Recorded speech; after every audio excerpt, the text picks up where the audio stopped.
We're on live now. Hi, good evening from Melbourne, Australia. Today's date is 15 September year 2023.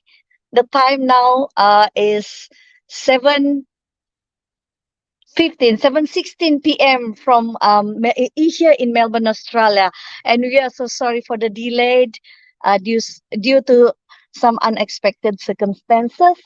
So welcome to the forefront of the Sabah Sarawak Sabah Sarawak nationalists, where eight remarkable leaders are driving the cause for autonomy and self-determination in the region of Sabah and Sarawak. Each of these presidents bring a unique background and perspective to the movement, collectively embodying the diverse spirit of the people they represent. My name is Emily Elvera Edward, and I'm the moderator for tonight's hot topic, decolonization or recolonization, relating with the relating issue of Malaysia Agreement 1963, where some people said it is a scam on Sarawak. Sorry to say that. So we have eight presidents tonight, where the first one who gonna speak about our topic decolonization or colonization. The first one is Mr. Uh, Vun Lee Shan. The second speaker is Patrick Anek Uran, but he sent his apology for tonight due to unexpected circumstances. And number three, we have Dominic Ng, the president of the Sarawak Association of People's Aspiration, SAPA. Number four, we have Sis Doris, the founder of Sabah Sarawak Union, United Kingdom. And number five, we have Mr. Daniel John Jambun, the is a summer social activist who came to prominence in 2010. Now, I'm gonna elaborate more further about them um, before their presentation. Number seven, we have Mr. Robert Pei. Hi, Mr. Robert Pei, the president of SSRANZ. And number eight, we have Moses, the president and the founder of uh, RSNB, the NGO Republic Sabah North Borneo. So uh, for introduction, first speaker introduction is Mr. Woon Lee Shan. I first call on Mr. Woon Lee Shan to speak as requested because he has another event to attend after his presentation. Mr. Woon was a senior police officer and had served the police force for about 17 years before he asked for early retirement. He then started his law firm in Kuching and joined politics. He was elected for one term as a member Dewan Undangan Negeri Sarawak Legislative Assembly for the Batulin constituency in 2006. Presently, he is the president of Parti Bumi Kenyalang, PBK. The party under his leadership is fighting for Sarawak independence by peaceful and legal means because he and his party members strongly believe that Sarawak and also Sabah have a right to freely exit as Singapore did from the Federation of Malaysia, which is a voluntary association. Mr. Woon, please present your view on Sarawak and Sabah's 60 years of Malaysia and comments on whether the Malaysia Agreement 1963 was decolonization or recolonization. You have 15 minutes speaking time. Thank you, everybody. Yes, can you hear me or not? Yeah. There's so much talk about Sarawak independence lately, and also about Malaysia in 1963. But we need to know, after the Second World War, United Nations passed, United Nations General Assembly passed Resolution 1514 to allow colonies to decolonize. So we have a right to self-determination, but the British,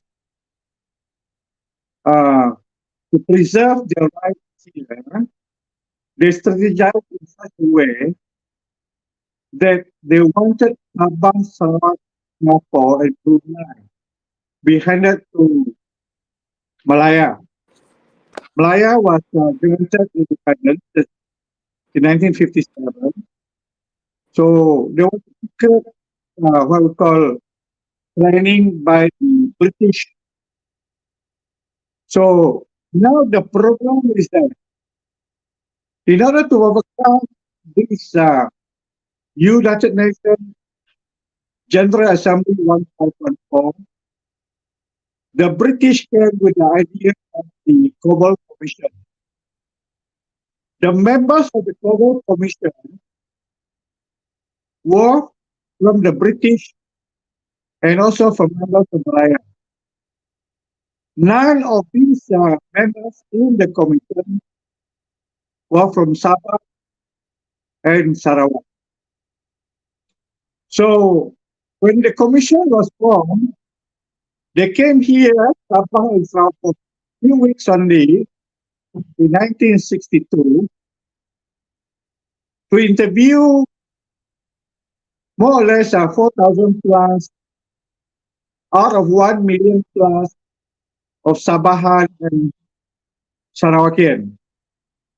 So I would say that the report by the Global Commission was a fraud. Why was it a fraud? It was a fraud because none of people from Sabah and Sarawak sat in the panel. There was a fraud because Malaya wanted the report to be tailored to say that the people of Sabah and Sarawak wanted Malaysia before. So, again, we need to understand, none of these who sat in the Global Commission was able to speak any of the dialects or languages of the people of Sabah and Sarawak. Neither our people at that time could understand what the British people or the people from Malaya were talking about. So that report was a fraud. Without that report, the Malaysia Agreement could not be drafted. When Malaysia Agreement could not be drafted, then Malaysia could not be formed. So this was the way how the British and Malaya took advantage of the ignorance of our people, of our right for independence. By right, there should be a referendum to be held in Sabah and Sarawak to find the opinions of the people of Sabah and Sarawak whether they wanted Malaysia formed. My humble opinion is that when the Global Commission was a fraud, Malaysia Agreement could not be drafted and could not be signed by any representative of the people of Sabah and Sarawak. Again, the people were tricked to say that Malaysia was good, when to me, the Malaysia was bad thing for the people of Sabah and Sarawak.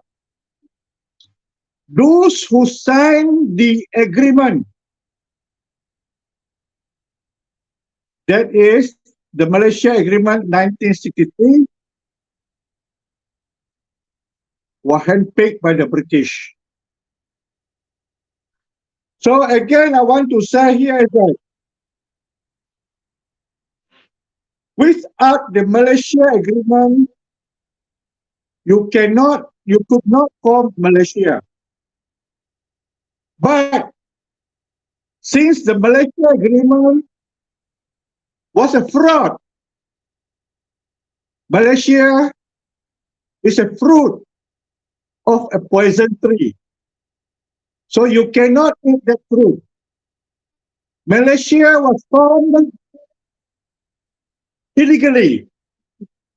It was a dead body. It was a dead baby when it was formed. When it was a dead baby, you cannot revive this body. You cannot resuscitate this body. Not even the best doctor in the world, unless he's God. Now we can see a lot of talk in Parliament wanted to rectify or amend anything that is in the Malaysia Agreement. You cannot rectify, you cannot amend anything in the Malaysia Agreement because it is a dead baby and the agreement is null and void because of the fraud. Another thing is that even if the agreement was properly drafted, but at the time of signing the agreement, Sabah and Sarawak had no legal capacity to sign that agreement with the United Kingdom and Malaya. So was also Singapore. Because colonies could not have the legal capacity to sign any agreement with any parent country. We were still colony of United Kingdom. The United Kingdom at that moment. And also at the same time, Malaya had already been independent. So for that reason, Malaysia should not have been formed. It is null and void. Okay, are we now a colony? Malaya colonized us by using a stroke of a pen. They didn't come here with land. They didn't come here with land, but they came here by way of deception. How I can say that deception? They said that at the time there was communist insurgency. In actual fact, these people were harassed by them, and they have no, I can say, way how to defend themselves. Because of the harassment, they had to run into the jungle to take arms to defend themselves. I would humbly say these people were nationalists, but were branded as terrorists and communists. They have every right under the law to defend their own country from any transgression by any foreigner. This is the land This is the 12. So they have every right. They have every right to defend. So what the British did was wrong, illegal. So our people who were against Malaya to take us as colony was not acceptable. So with that, we are truly a colony. I can give you an example why I can say that we are a colony. Number one, the Federation of Malaya Constitution was used to form the Constitution of Malaysia with amendment and adopted to include or to absorb the territories of the British in Southeast Asia, namely Singapore, Sabah, and Sarawak, as part of the territories of Malaya. Malaya then enlarged its territories, informed the United Nations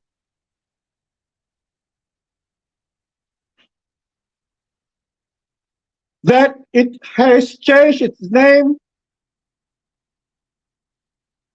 to Malaysia.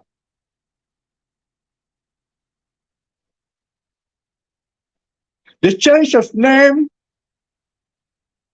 was by information given to the United Nations by Dato' Ong Yok Din. Therefore,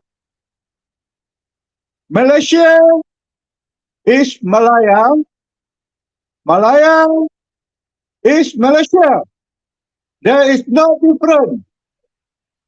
Now again, point number two, the flag that we are flying now is the flag of Malaya, not the flag of Malaysia. Because the design of the current Malaysian flag was the flag of Malaya, except that the stripes, additional stripe to it, and additional stripes. The design, the color, everything are all the same. And again, I say, we are colonies of Malaya because we are to celebrate 31st August every year as Independence Day. We have never been independent yet. Neither Malaysia been independent. Malaysia has not been colonized. How can there be independent on the 31st August to be celebrated?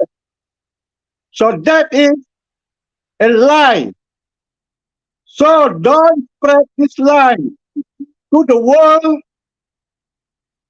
And again, we need to understand a very important matter is that our TYT, that is our governor, is appointed by the Agong. So if Agong don't appoint a Sarawakian or a Sabahan to be TYT, then the person we propose cannot become our TYT. Again, this shows that we are a colony of Malaya. The most important thing is our federal parliament is controlled by Malaya.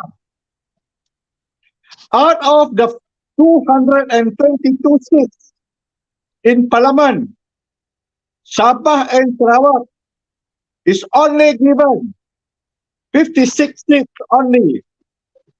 No matter how you fight hard in parliament, you cannot win over Malaya because parliament controlled by Malaya. Now we can see imperialism and colonialism at work by Malaya, sending the political parties to contest in parliamentary and state seats in Sabah and Sarawak. Any parliamentary seats won by any political party from Malaya will represent Malaya, or seats are taken away.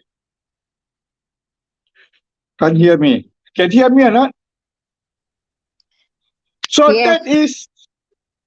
that is our problem now. Now, no matter how our MP fight, we cannot overturn any bill to become law. We cannot overturn any policies. Now we are at mercy of the federal government. The federal government is controlled by Malaya. The federal ministers, the finance ministers, the home ministers, all are Mr. controlled by Bunishan, Malaya. Yes. When we you want have money, 1 minute left for your closing. when we want money, we are at the mercy of the cabinet. That's why we are like beggars. We are producing every year. Sabah is about 90 billion loss of resources, oil and gas. And Sarawak is about 110 billion a year. But what we get is always less than 5 billion a year, whereby Petronas can get a profit of 90 billion. This is not something that is good for Sabah and Sarawak. So if we are independent, we are able, if we are independent, we sure are going to take back these resources to develop Sabah and Sarawak. So what the Okay. federal government is doing now is that we are being colonized. Being colonizers, they colonize us, they impose their will on the people of Sabah and Sarawak. They Okay, impose, Mr. Bun, give your closing in 1 minute. okay, they impose religion, Islamic religion, to be a religion of Sabah and Sarawak. That should not be the case. The reason is there is no such thing that we want an official religion for Sabah and Sarawak. With that, I hopefully say Sabah and Sarawak should arise, take this land back, and we fight for independence through legal means, through peaceful means like what Singapore did. But we must form the government. That is the ruling of the High Court of Sabah and Sarawak. If we form the government, we can do what like Singapore was doing, create havoc in the federal government. We know what to do. We have the strategy. When we create havoc, then sit on the table. Then we can demand what we want from them. If they cannot fulfill our demand within a limited time, we declare independence. That is, I call UDI, Unilateral Declaration of Independence. No need of referendum, because everything was already wrong in the first place. If we go for referendum, that means we recognize MA63 was valid, we recognize Global Commission as valid. So no referendum from the government, then we negotiate, then pancong na satu kali, then we exit from the federation. Thank you very much. Bye. Okay, thank you, Mr. Bunlishan. Thank you for your great speech tonight. One thing I want to say is like that. 722 is celebrated, no doubt. They said Independence Sarawak Day. I would humbly say we should not celebrate 722 as Independence Day. If we want to celebrate, we can celebrate towards independence of Sarawak. That gives a clearer picture to people of Sarawak. Thank you very much.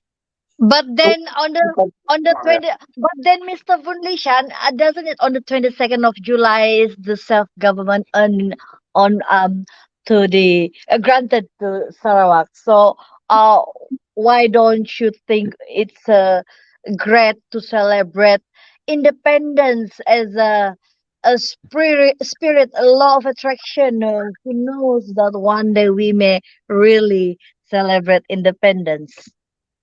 What I say that 722 was not a day that we have been granted self-government. Because Dia boleh spell dia tapi dia jadi vertical lah. Dia horizontal. Okay, no decree, no nothing about that. United Kingdom Parliament didn't pass this, an act to say that we have been given what we call self-government or independent. Okay, nothing. The governor also didn't say anything, and then all the cabinet ministers at that time were appointed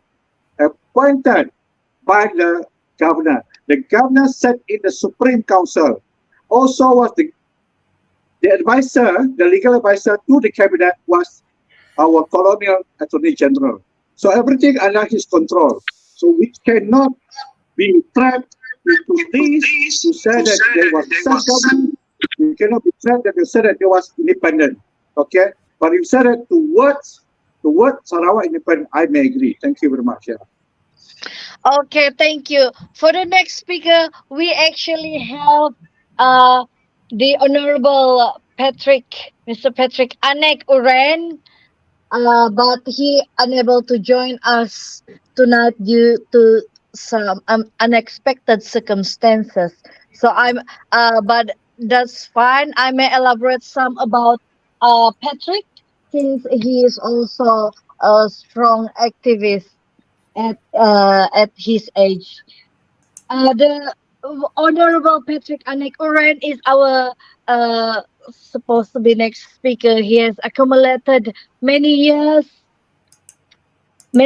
of a lawmaker and has indicated he will present his overview on Malaysia and the question of whether it was decolonization and recolonization. According to Patrick, he is 77 years old and is a graduate of University of Buckingham, United Kingdom, 1983. He enrolled in Sarawak Bar in 1986.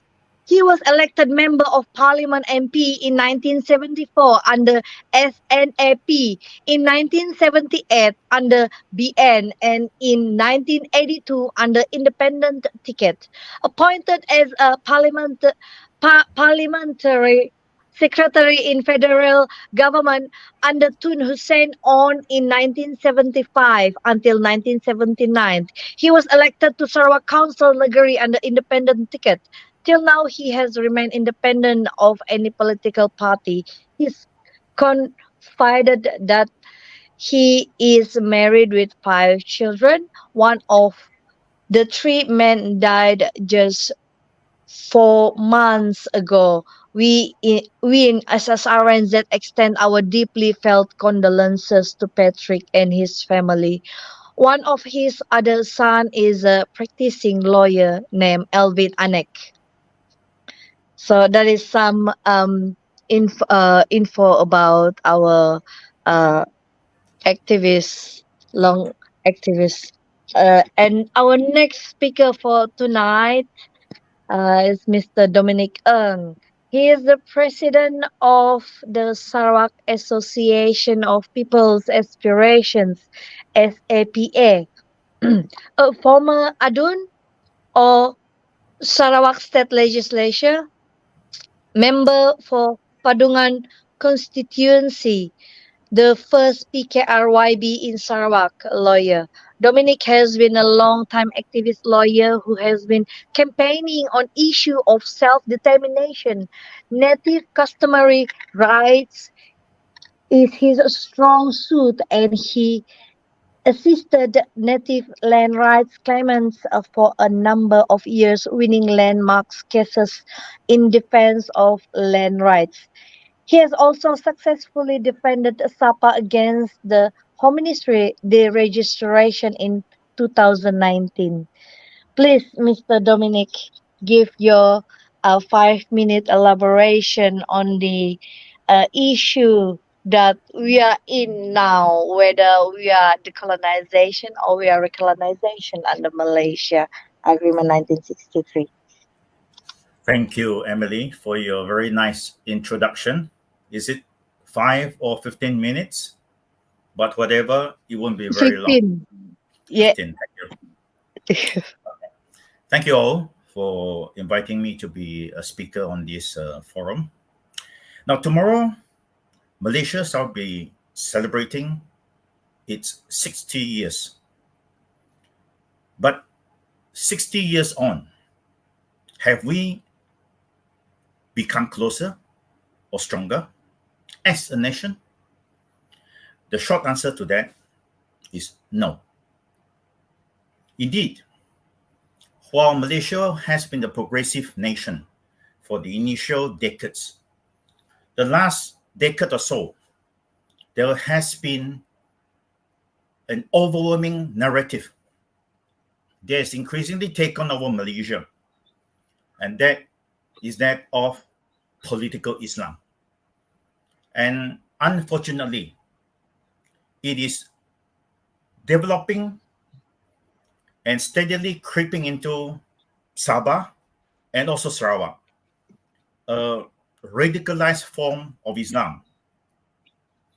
Now, these events, in my humble opinion, are not what the Borneo states of Sarawak and Sabah envisioned when we formed Malaysia on 16 September 1963. Now, I do not want to dwell much on this. Tomorrow, we are 60 years. But there's one point which a lot of people do not know, or if they know, they've forgotten. Sarawak has existed as a sovereign and independent nation for more than 100 years, between 1841 and 1945-46. So to say that Malaysia has been around for a long time and Sarawak is part of it, I would like to rebut. Sarawak has been an independent and sovereign nation for far longer period under a three white rajas. So that is the point I would like to make. Now, finally on that part, 60 years on, Malaysians are still confused as to what or which date is the Malaysia National Day. Is it 31st August or 16th September? Short answer, 31st August at most is the National Day of the Federation of Malaya, never the Federation of Malaysia. Only 16th September fulfills that requirement. But I am not that proud of that day, seriously. Now, my next point.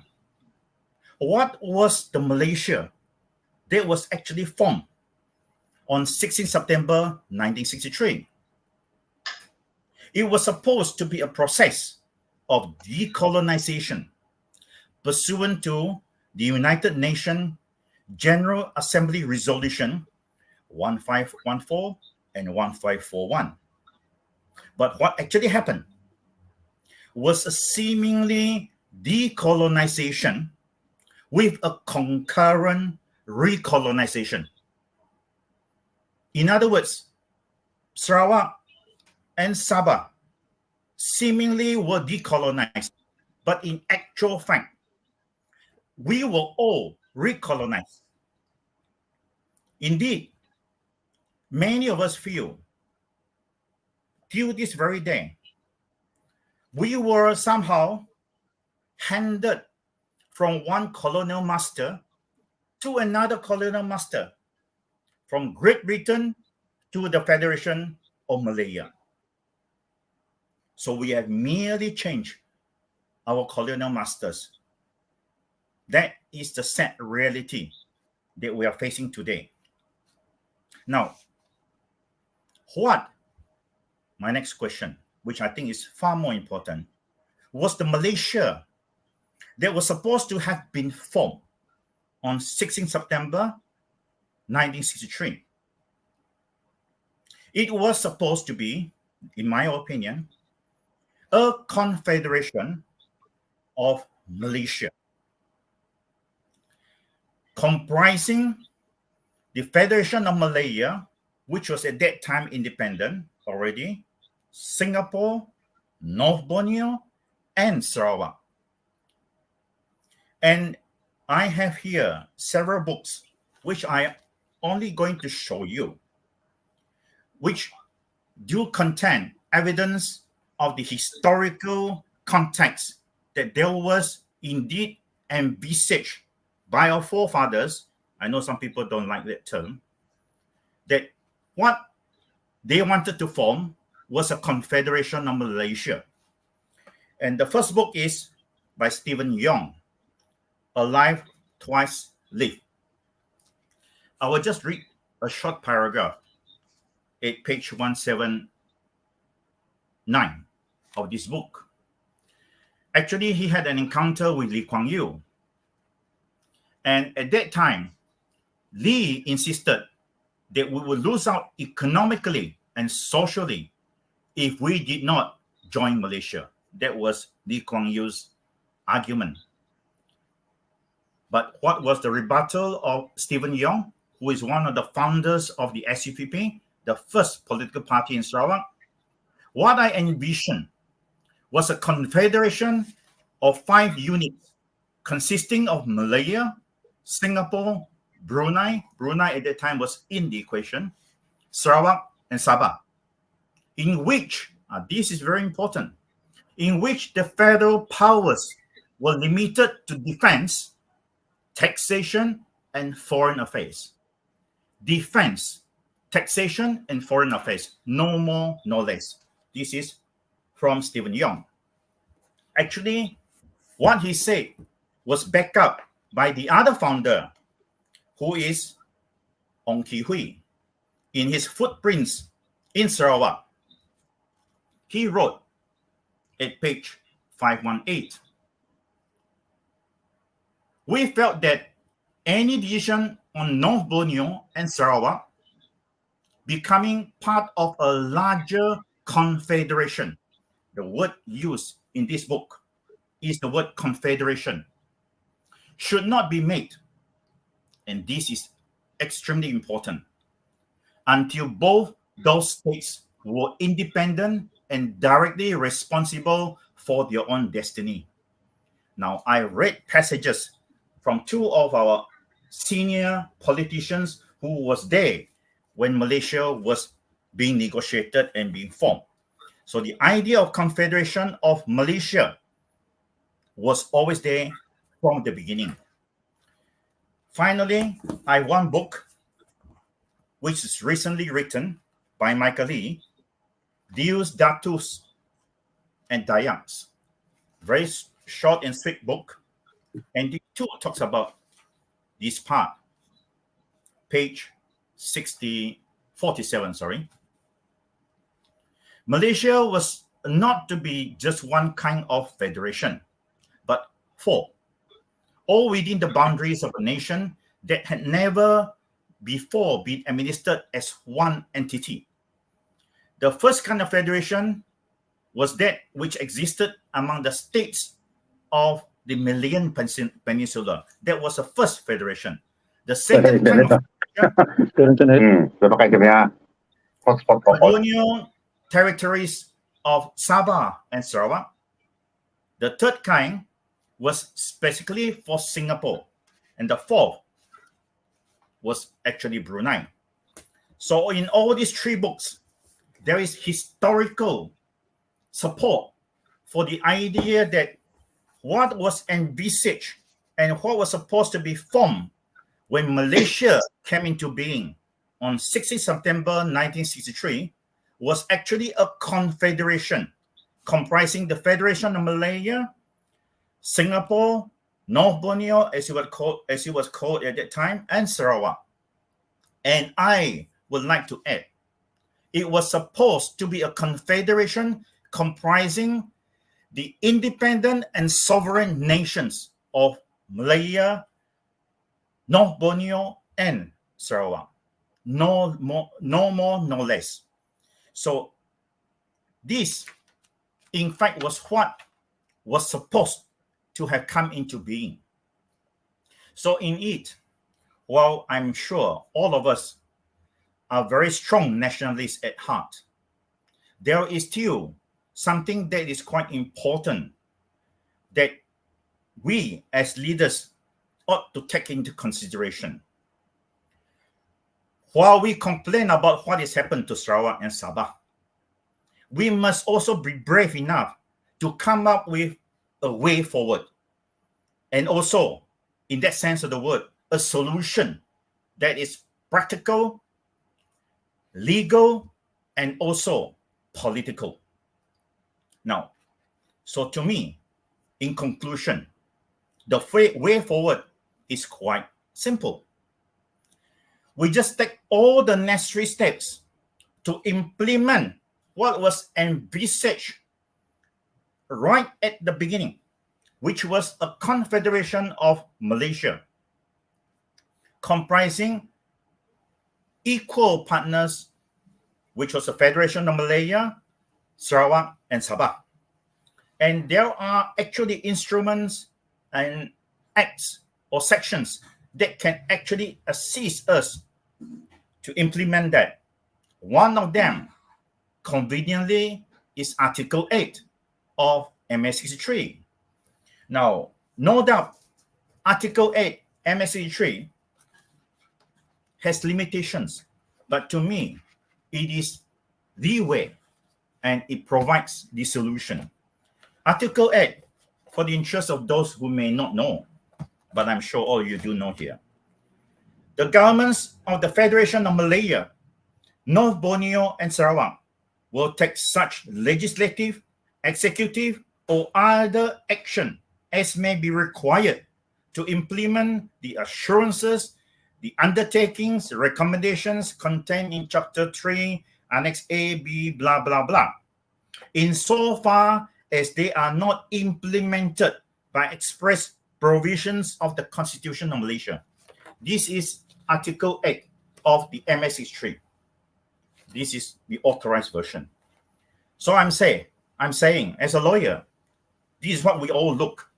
The law, the provisions that allow us to implement or to proceed in a direction which is possible and legal.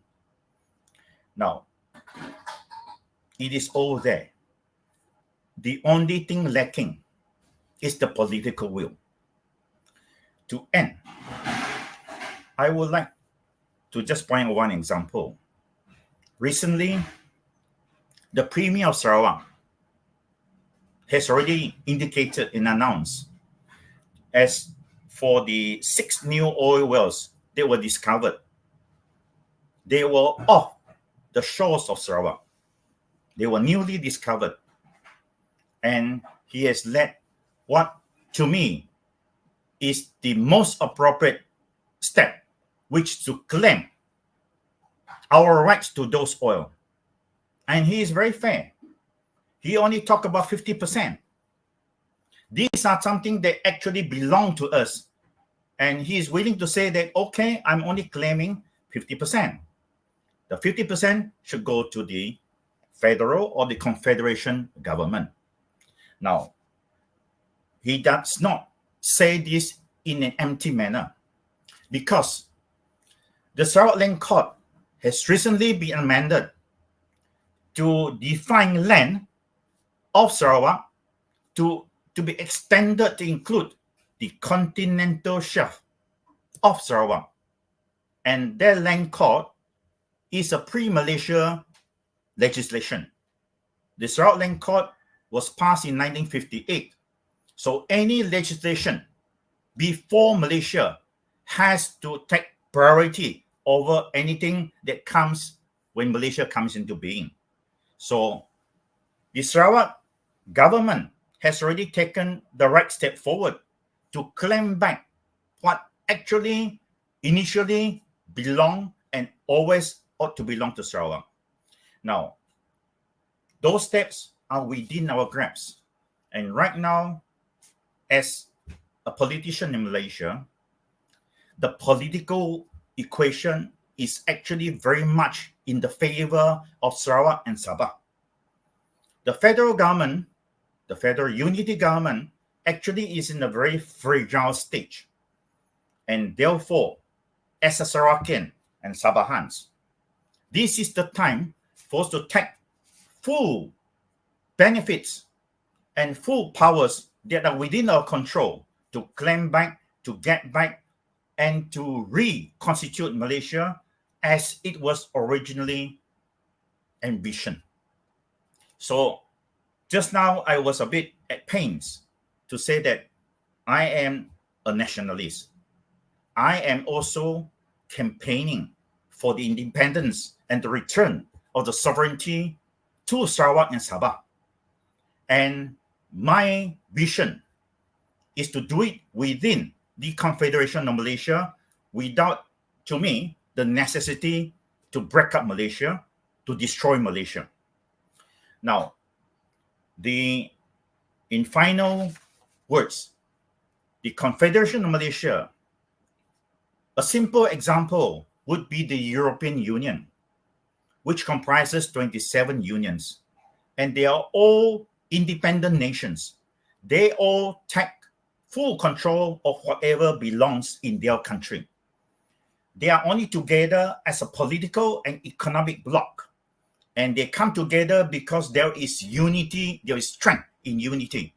So to me, what our forefathers have envisioned Malaysia to be is now something that we should put into being, so that whatever we want, that is our independence, that is the return of our sovereignty, that is the return of our oil and gas, can all be achieved peacefully, legally, and in the most politically, what we call correct manner.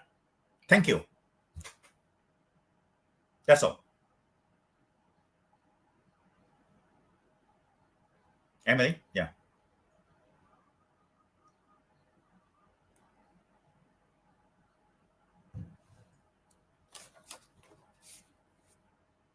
Everybody get stunned.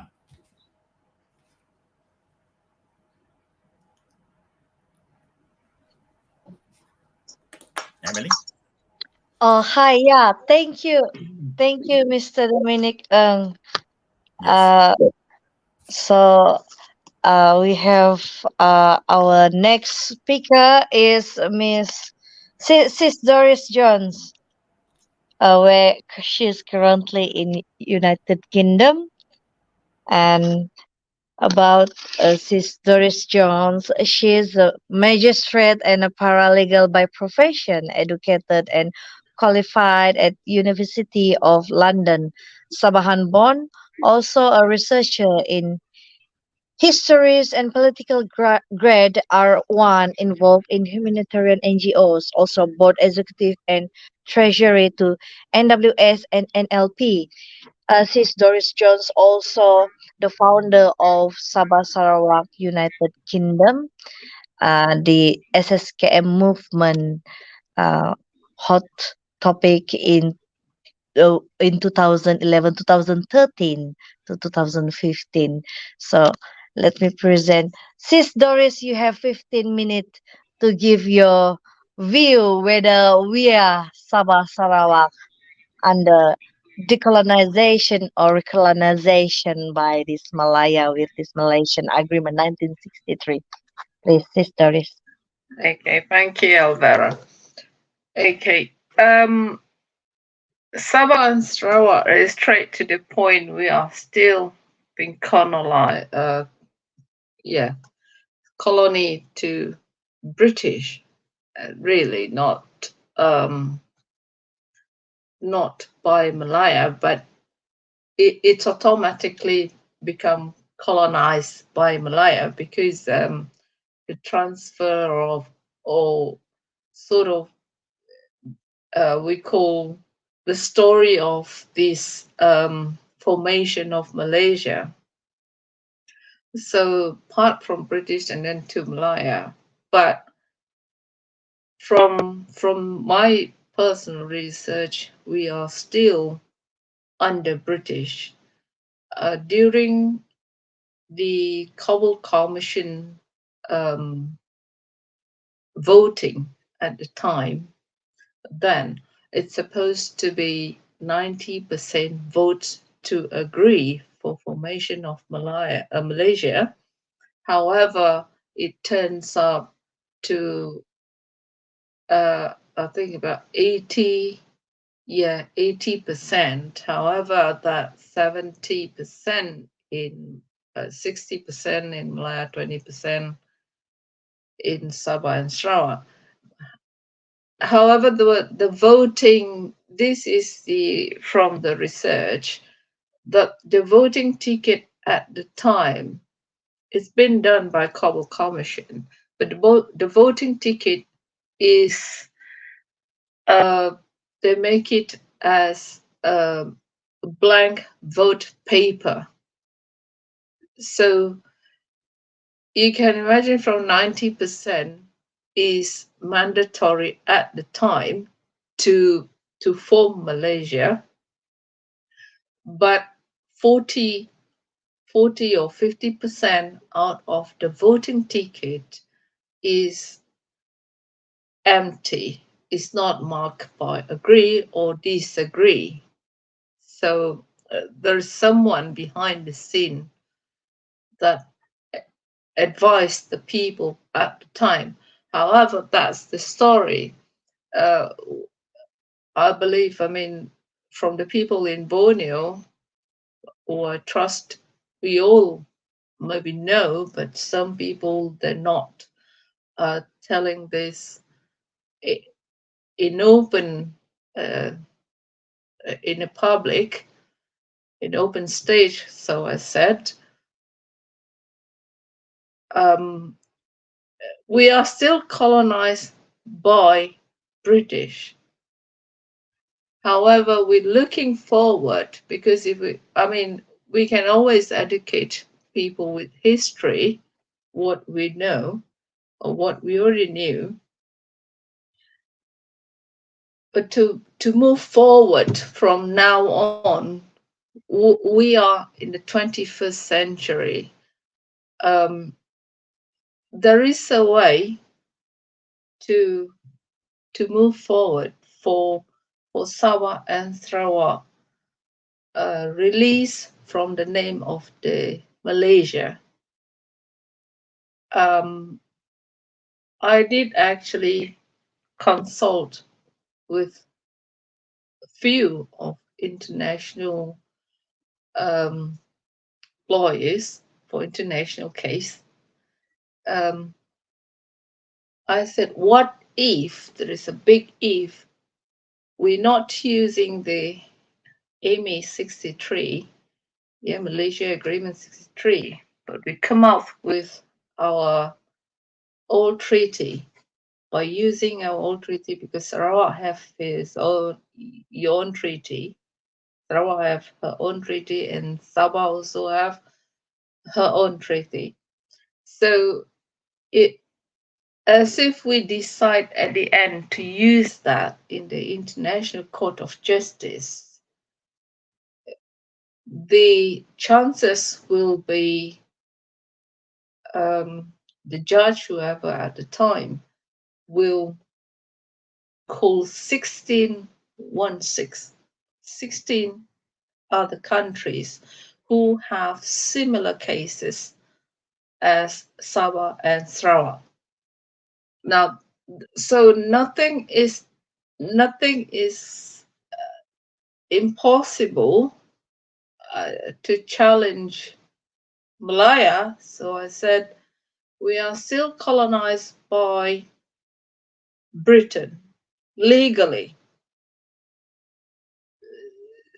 So the words that we're using, colonized by Malaya, is just because we have the Malaysian name.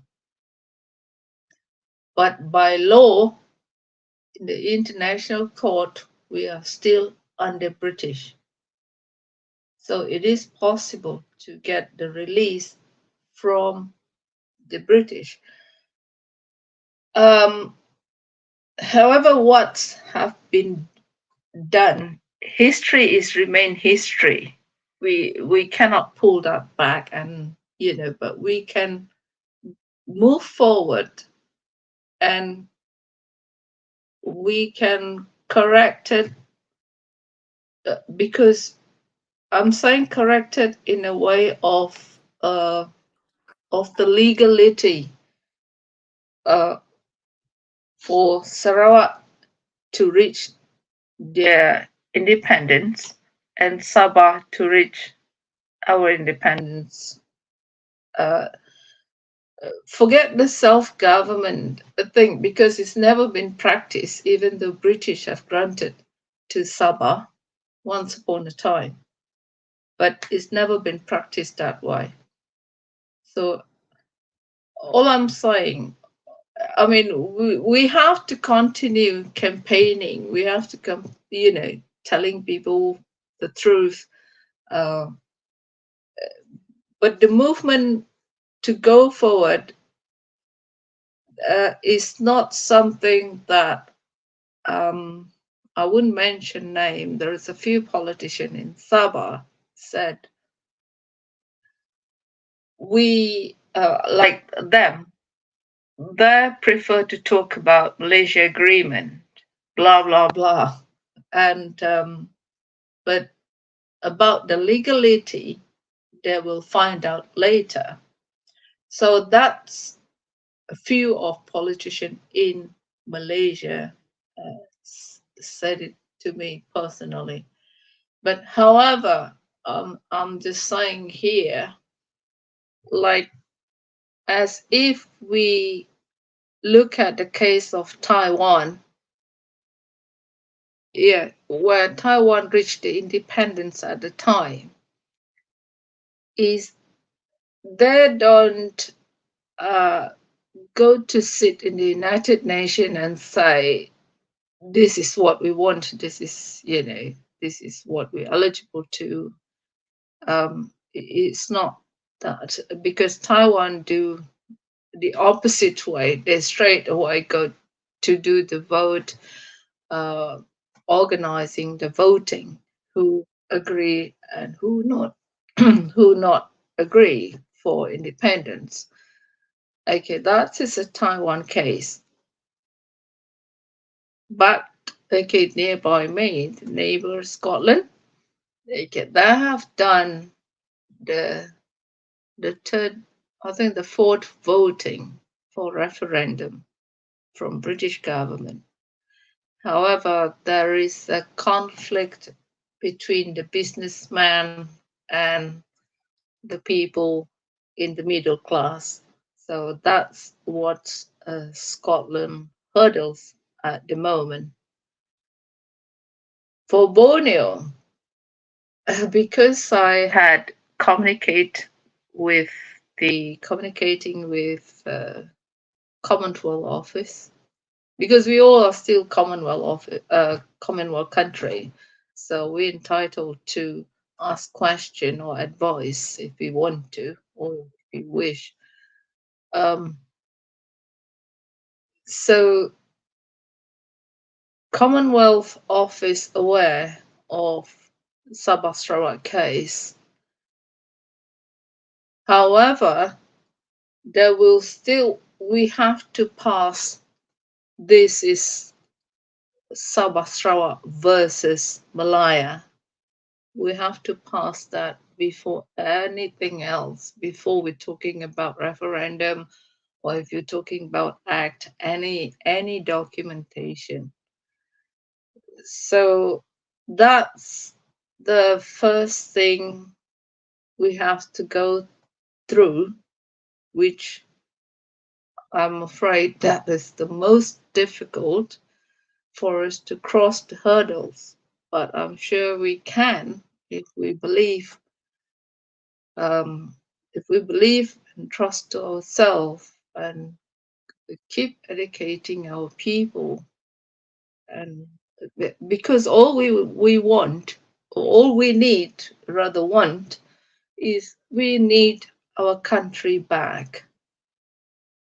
Yeah, just that one reason. We need our country back. There is a propaganda here and there when I follow the Malaysian news, especially about our sentiment, but I normally ignoring those because they are not speaking in the court. So we speak as a nationalist, but it's confirmed that Sabah still under British, Sarawak still under British. I don't know who want to aim me this time, but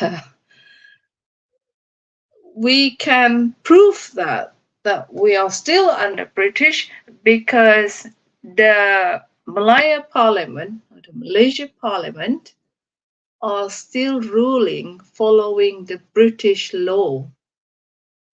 Yeah, they are ruling, the Parliament still ruling according to British law. There is no difference. So there is one point for Sabah and Sarawak. For now, I'm saying Sabah and Sarawak are still under the colony of British, and Malaya is just the creation, the side names or whatever you call it. Just because when they attend to United Nations at the time of Tunku Abdul Rahman only registered Malaya to United Nations list. There is no Sabah or Sarawak list under the United Nations. So therefore, since I'm in UK, I also have connection with the previous British government officer who been served Sarawak and Sabah. So they still keep few documents, which is, like journal. But we can, I must say, we are not suing the crown of the king. Now we have Prince Charles here. We are not suing the crown of the king, but we can sue Malaya. We can sue Malaya because for British, they will just release us, from my opinion. This is 21st century. However, if we end up in the United Nations, the United Nations have what do you call, they have certain people to judge for whether you can have independence or otherwise. Yeah. Then will be a question as, for example, Sri Lanka case. Yeah, because I mean, the nation without states handling about, I think, 50 over countries that who need to be independent. So, like Sri Lanka case, the United Nations did ask for the proof of the discrimination, proof of the violence, anything that we name it, that they need a proof in picture and in writing.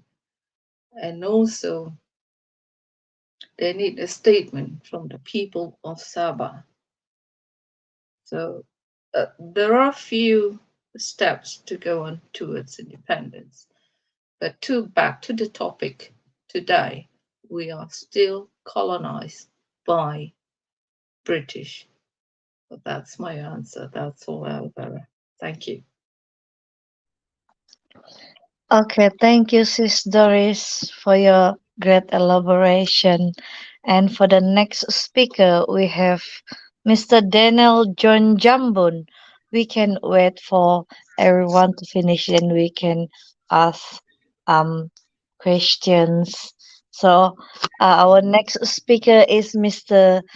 Daniel John Jambon, is a Sabah social activist who came to prominence in 2010 for his Borneo Plague in Malaysia, BOPIM, aka Bopi Mofa NGO campaign to highlight the failure of Malaysia to implement Malaysia Agreement 1963 and solve the poverty, refugees, and development issue of Sabah.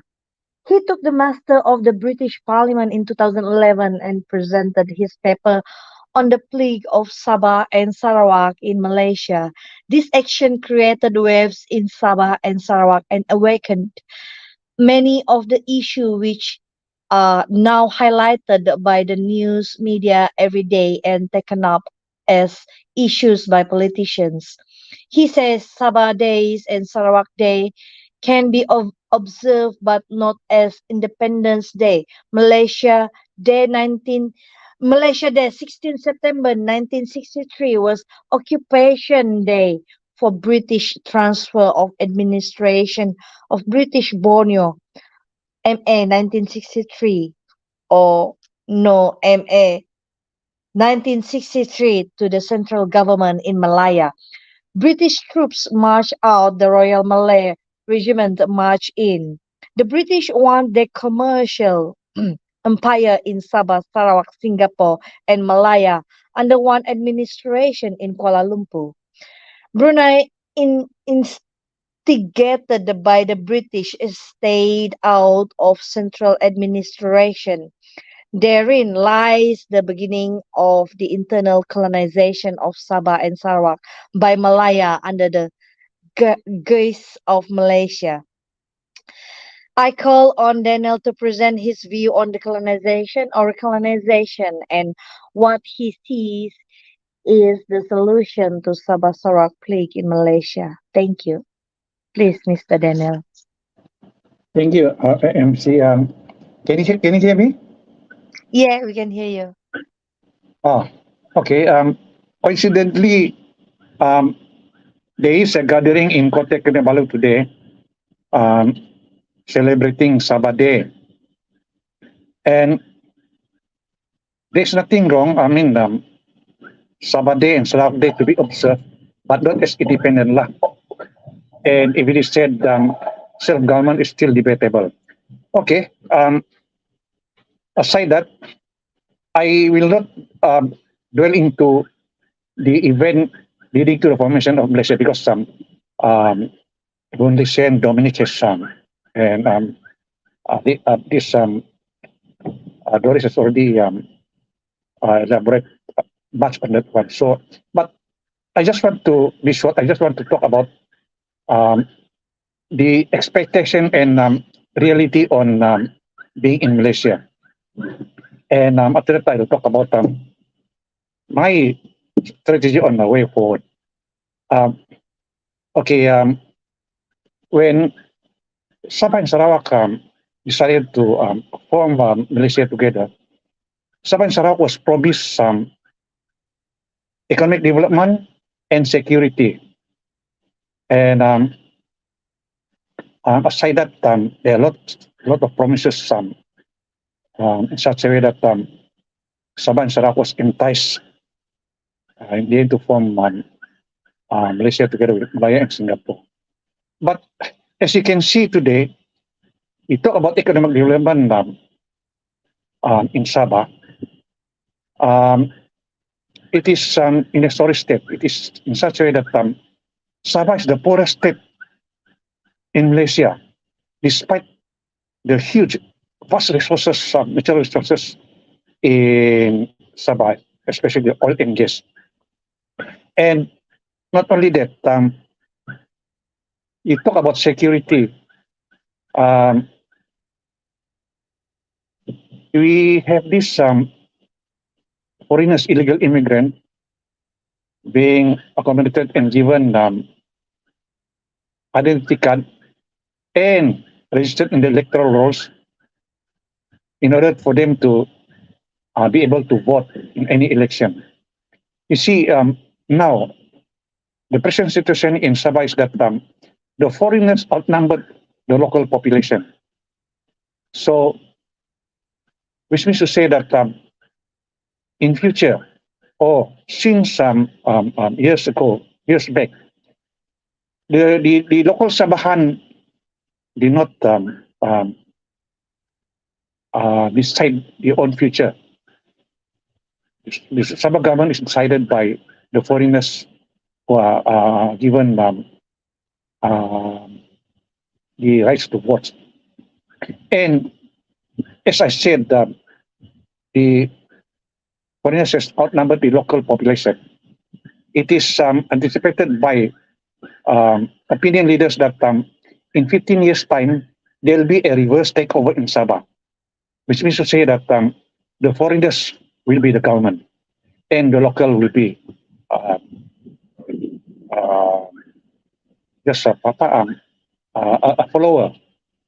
So, in that situation, I cannot foresee that we need another 60 years to be with Malaysia, because Malaya has brought Sabah and Sarawak to a horrible state. Maybe in Sarawak it's a bit better because there's no foreigners, there's no, they call it PTI, given Project IC, in order to be able to vote and to disenfranchise. Not like in Sabah. So my feeling then, a lot of Sabah, I mean the Gideon Sabah, feels that it is hopeless to be in Malaysia. No doubt that we try to give a thought again on this Malaysia, but it's just hopeless. Malaya, the federal government will never accede to our demand or comply to what is in the MS-63. So my feeling, the way forward for Sabah and Sarawak will be for Sabah and Sarawak, taking cue from Singapore in 1963, should file a motion in Malaysia Parliament seeking grant of independence from Malaysia, but remain in the Malaysian common market. Perhaps Singapore and Brunei can be included as well in the Malaysian common market. Malaysia can sponsor Sabah and Sarawak as members of the Commonwealth, the United Nations, and the Asian community. That's all. Thanks. Okay, thank you, Mr. Daniel Jambun. Thank you for your quick speech. And for the next speaker, we have Miss Lina Su. So Miss Lina Su is currently president of the political party Aspirasi. She is also Sarawak historian, researcher, and author. Lina Su is one of the founder member of the pioneering team that organized the first 722 rally in Sarawak in 2013. Lina also helped to found and represented the Sarawak Association for People's Aspiration SAPA, a Sarawak human rights NGO which rapidly carried out a roadshow throughout the year of 2014 to create awareness of 19 Malaysia Agreement 1963 in the major towns of Sarawak and Kota Kinabalu and Kuala Lumpur.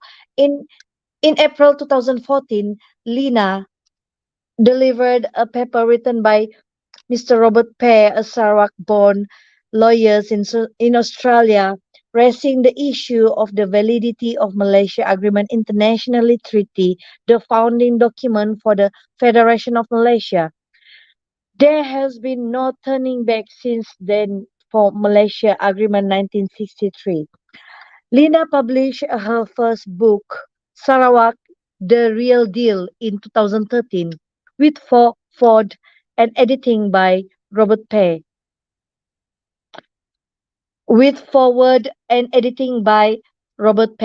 The book details the Sarawak response to the Greater Malaysia Plan and the historical event leading to the renamed Federation of Malaysia. In 2016, she published her second book, Sarawak Chronicle, after her privately funded research trip to the British Archive in UK, which is a compilation of letter agreement laws and international treaties.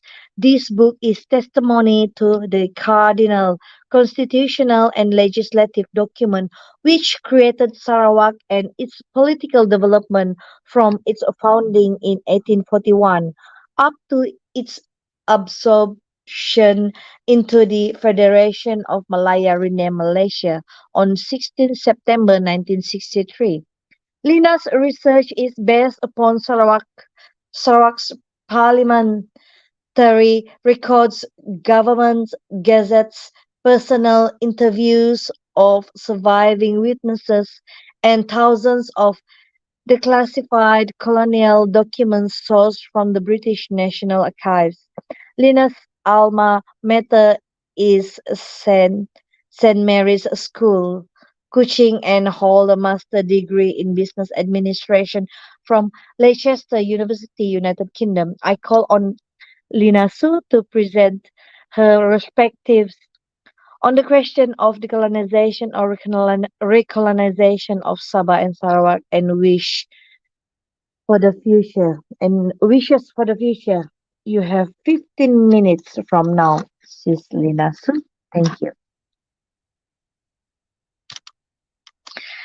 Sis Lina, you on mute. Please unmute your speaker. Yes. Good evening, Madam Moderator, our countrymen, Sarakians and Sabahans, ladies and gentlemen. The topic of today's forum is decolonization or recolonization. I would tender forth another term, neocolonialism. The term neocolonialism was first used after World War II to refer to the continuing dependence of former colonies on foreign countries where their human and natural resources continue to be exploited and sucked out. Moses, you bring up the document later. Okay, where the power of developed countries with friendly regimes was engaged to continue a colonial-like exploitation of the former colony. Who benefits from neocolonialism? Neocolonialism extracts the human and natural resources of a poor country to flow to the economies of the wealthy country. In the making of Malaysia, I find a neo-colonialist situation in which Sarawak and Sabah have become dependencies and vassal states of Malaya, where our territorial integrity, our health, taxes, and our resources, oil, gas, fisheries, have been compromised and exploited to finance the development of Malaya, renamed Malaysia. How did we come to this? I will give the geopolitical background as how the world map is drawn up and shaped as a consequence of competition between imperialist empires and superpowers to redistribute world political power and the world's natural resources, specifically oil and gold. Decolonization was a tool to unravel European imperialism, with US using UN as a driver for decolonization. Decolonization basically achieved the effect of a power shift from European to American hegemony. US wanted to be the sole superpower, but first it must neutralize the European empires of Great Britain, Netherlands, and France, who were bankrupted after World War II. So this provided the opportunity for US to step in and rise as a supreme superpower, for the USD to dethrone the pound sterling as a world reserve currency and cement its dominance and hegemony in its military and economic interests. In fact, the proposal for decolonization of British Borneo to merge with Malaya and Singapore did not start in 1961, as announced by Tengku Abdul Rahman in Singapore. The consolidation of British influences in its Southeast Asian interests started way long before that. As early as 1894, Lord Bracy of the British Borneo Charter Company had proposed a merger of the Strait Settlements, Federated Malay States, and Borneo territories. The plan was revisited in 1931 and during the 1940s. To make it possible, the cession of Sarawak as British Crown Colony was hatched even before World War II to bring to fruition the merger of all 5 territories. This would not have been possible under continued Brooke rule, where Sarawak was an independent sovereign nation. So immediately after World War II, Sarawak was annexed on 1st July 1946 as Great Britain's last colonial possession, at a time when decolonization was in full swing and many small nations were being granted unconditional independence under United Nations Decolonization Declaration 1514.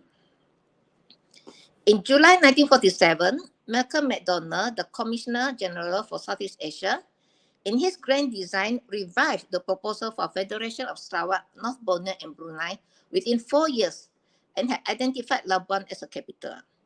The term Southeast Asian Dominion was the word first used as in the weekly The Straits Budget on 30th April 1953.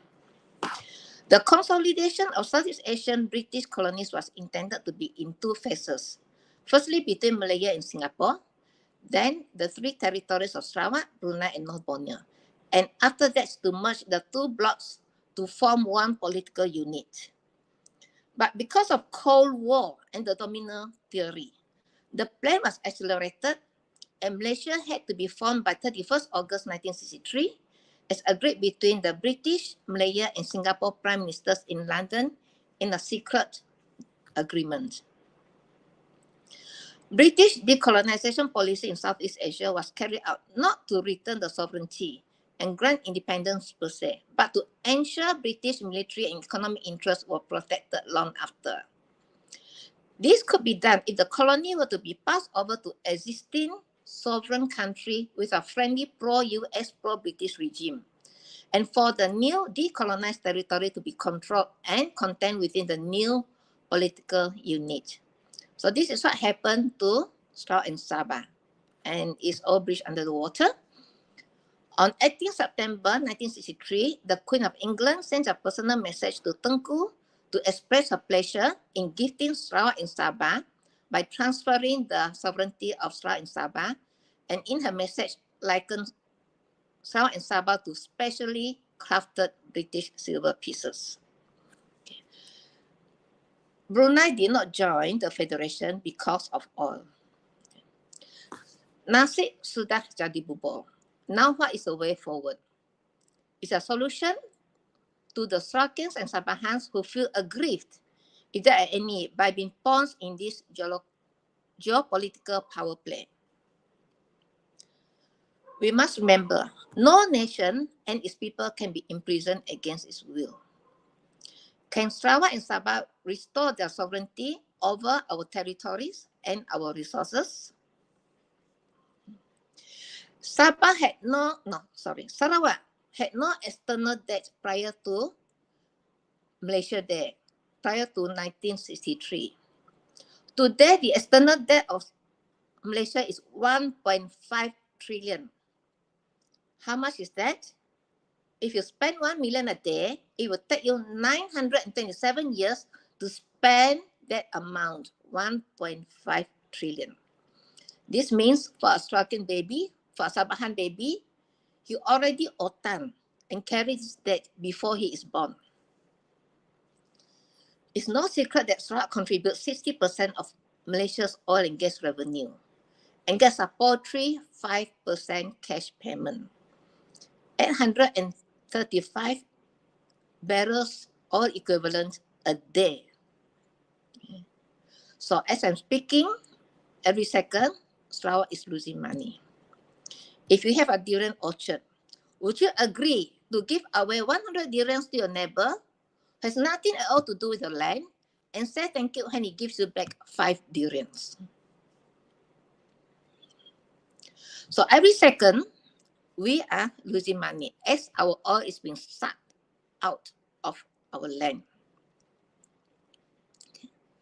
So what is the way forward? So here we are seeking independence. Actually, the correct term is sovereignty. Okay, we want our statehood and our nationhood back. For Sarawak, when I mention Sarawak, much of it applies to Sabah as well. The answer is not to demand 1514, 1541 or MA63.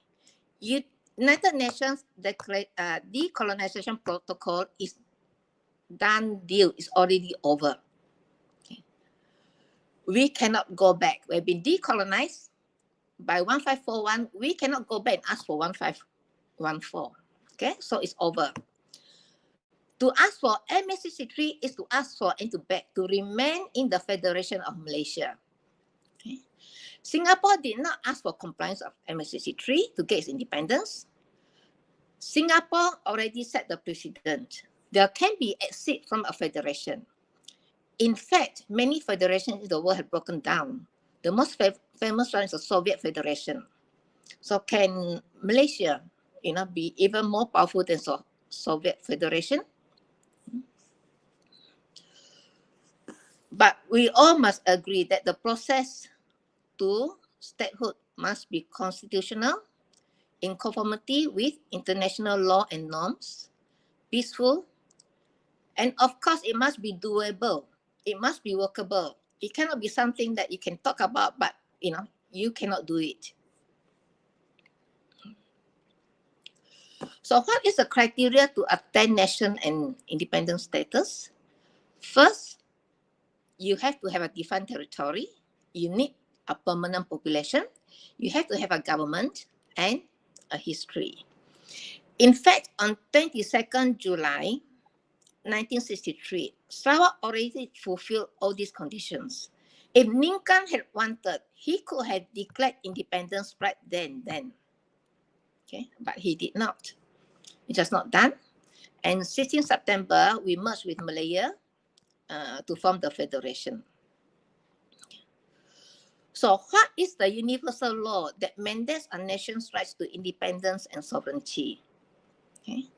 This is the principle of self-determination, which is an established legal doctrine and international law. So I say again, not 1514, not 1541, not Malaysia agreement. Our right to independence lies in the principle of self-determination, okay, which is codified in United Nations Charter and also in Sarawak's constitution in the 9 cardinal principles. The Atlantic Charter, signed by US and British on 14 August 1941, set out: they respect the right of all peoples to choose the form of government under which they will live and they wish to see sovereign rights and self-government restored to those who have been forcibly deprived of them. So self-determination is the inalienable right of a nation. Inalienable right, inalienable means it cannot be sold, it cannot be changed, it cannot be traded, it cannot be bartered, and you die with it. Okay, it's a right of the nation, which is the permanent population of a defined territory, to decide its political, social, and economic future, codified in UN Charter, Article 1, 2, and Article 55. And the General Assembly Resolution 1803 on 14 December 1963 states that the right of peoples and nations to permanent sovereignty over their natural wealth and resources must be exercised in the interest of the national development and of the well-being of the people of the state concerned. And again, Sarawak's right to self-determination, to national independence and sovereignty is enshrined in the Constitution of Sarawak, Article 8, promulgated on 24 September 1941. Okay, in a preamble, the 9 cardinal principles, Article 8, okay, which guarantees our right to self-rule and independence. For a nation, there's no document which is more important than its constitution. So our constitution ensures our right to self-rule. To claim a right, a nation still needs to go through the process. What is this process? Okay. Before World War II and immediately after World War II, many colonies gained independence by declaring independence first, while they're still colonies, then they go and fight for it. Like US declared independence on 4th July 1776, and it was only recognized as sovereign on 3rd of September 1783 by the Treaty of Paris. In Indonesia, Sukarno declared independence on 17 August 1945. But it's still a Dutch colony. And it was only 2nd November 1949 the Dutch bowed out. Same for Vietnam. They declared independence first, and then they go and fight the French. Only when the French depart, okay, then they truly get independence. And that independence, that is the date that they declare independence. It's not the date that the colonizers leave the country. So you do not have to be independent to declare independence. You can still be a colony, okay? You can be a colony, you declare independence, then you go and fight for it. As this example, US, Indonesia, Vietnam, they already show the way.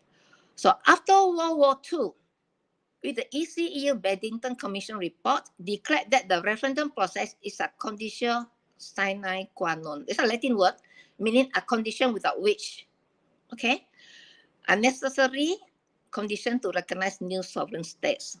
So the referendum process is a symbolic national manifestation of popular support and the requisite legitimacy to govern the state. Okay, without a referendum, without the vote, how can anyone claim that you can govern? Okay, so the referendum is the democratic process. It has been the default mechanism for the emergence of new sovereign states, Eritrea, Timor-Leste, Montenegro, South Sudan. Okay, and in fact, Kosovo, Crimea, Donetsk, Luhansk, they all also held independence referendums, and then they declared. Well, of course, the central governments which don't recognize them, but as you can see later on, in reality, the essence of independence is really an issue of recognition. Any territory can hold a referendum. It need not be official. Then declare independence after a resounding vote is proven. Okay. Even Khalistan in Cuba is holding an independence referendum. Okay. Let's give 1 minute of your closing. Thank you. Okay. So the issue is you need a sovereign nation to recognize you. You need a superpower.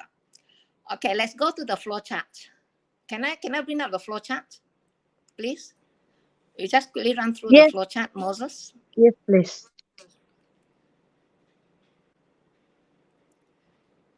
Moses, can you bring up the flow chart? Okay, can you all see the flow chart? Yeah. Yeah.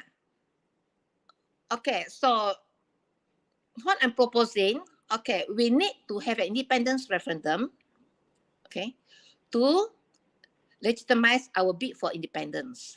So the way to do it, okay, it has to be done in Sarawak Dun. It has to be done in the Sarawak Parliament. A parliament is just a lawmaking assembly, okay. So once in Dun, pass the independence referendum ordinance. In fact, just earlier this year, Texas had already passed an independence referendum legislation in its Texas Parliament. Okay, so we will get the mandate of the people. That means you have to vote us into power. We go to Dun. We will table this resolution, table this legislation. Then we go to the federal and say the people of Sarawak want a referendum. They want to have the opinion known. Okay, after 60 years, more than 60 years, okay, we want to be consulted. What should be our future? Okay. So that is the process. It sounds so easy. Okay. And then by the side, okay, if we don't get to do, we can still do an inquiry. In fact, the IGC report allows the Sarawak government to do an inquiry to ascertain the sentiments of the people towards the Federation of Malaysia. Okay. Or else, on the other table, you can do an unofficial referendum. Okay. So about 722, just one last word. Okay. 22nd July, Tottenham declared Sarawak Independence Day. Like I told you, Sarawak is still a state. It's still a nation in the Federation of Malaysia, but we can still declare independence, which Tottenham did. I could say sneakily. Okay, so we have a date. Okay, we are not independent and sovereign in that sense. So then the next step we've got to do is to get the vote of the people, and then to claim our right to sovereignty. With that, and one last word about Sabah. Only a referendum can decide whether Sabah wants to be part of Philippines, to remain the Federation of Malaysia, or to choose independence. Only that can settle the matter for once and for all. And I'll end with a quote from Captain Traore of Burkina Faso. If the slave does not fight for his freedom, he does not deserve any pity. Thank you. Okay, thank you, Sis Lina Su.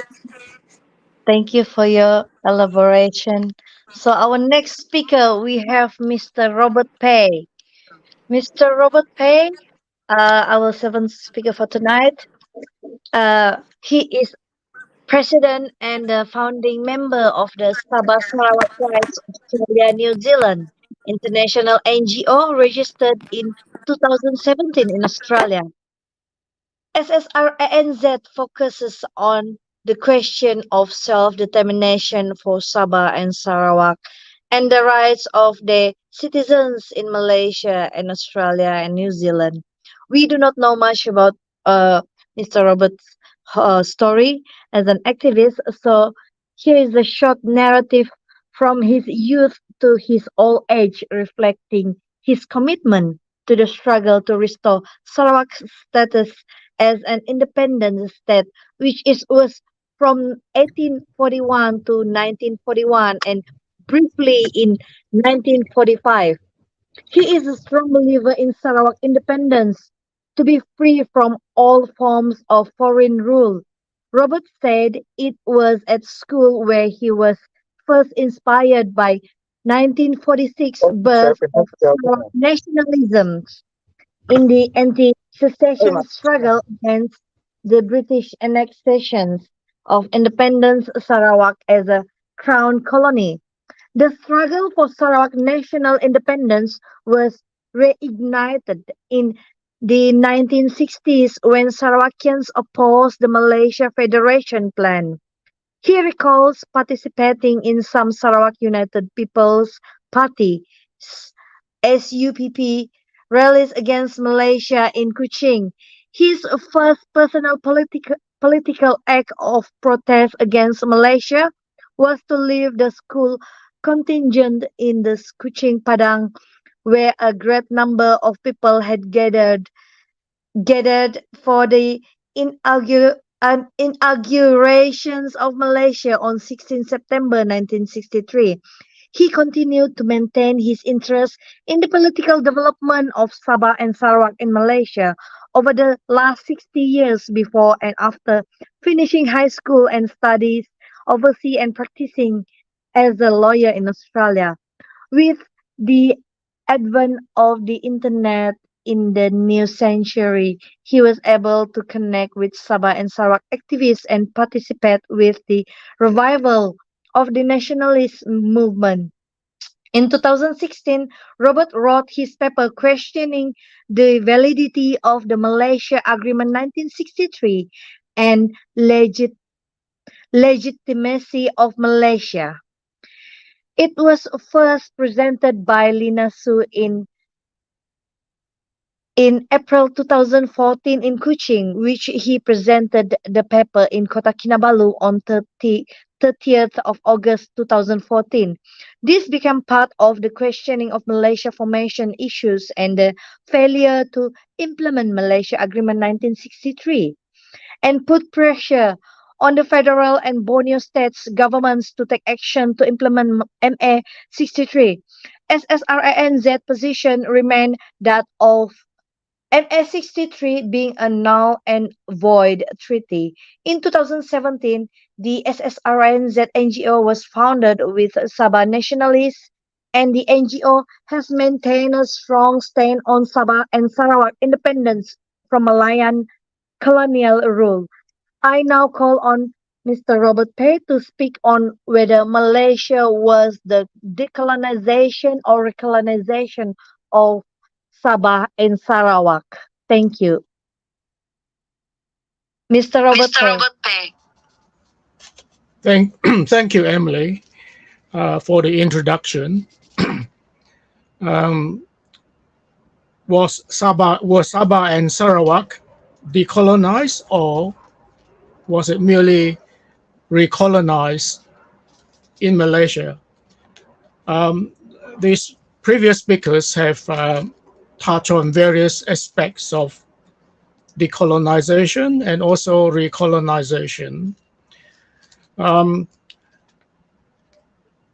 As detailed by Lina, Sarawak was an independent, and other speakers, Sarawak was an independent state from 1841 to 1941 and briefly in 1945. And however, because of developments after the Second World War, the British had decided to take over Sabah and Sarawak as part of its plan to include them in a greater arrangement to consolidate its colonial rule. This, however, was changed by the Cold War situation. So the plan or the grand design had to be reoriented or refashioned. And this became the Malayan Union plan, in which the British had proposed to unify the Malayan states as a single union, together with Brunei, North Borneo, and Sarawak in 1942. the proposal was made to the independent government of Sarawak, but which was immediately rejected by the Sarawak government. So the Malayan Union was proceeded with by the British, and the Borneo territories were not included. And however, the British did not give up their plans, so they proceeded to annex North Borneo and Sarawak and made them crown colonies, at the same time also making Singapore a crown colony. A crown colony, by definition, is that it is directly ruled by the Queen through her appointed governors. So North Borneo, Sabah, Sarawak, and Singapore were ruled by British governors who represented the Queen. And there were no elected legislature at this stage, because everything was directly controlled by the governor. However, in 1948, the Malayan Union collapsed owing to opposition by the Malayans, and the British reconfigured the union into the Federation of Malaya in 1948, and this finally led to the independence of Malaya in 1957. And in 1958, according to the declassified colonial documents, the British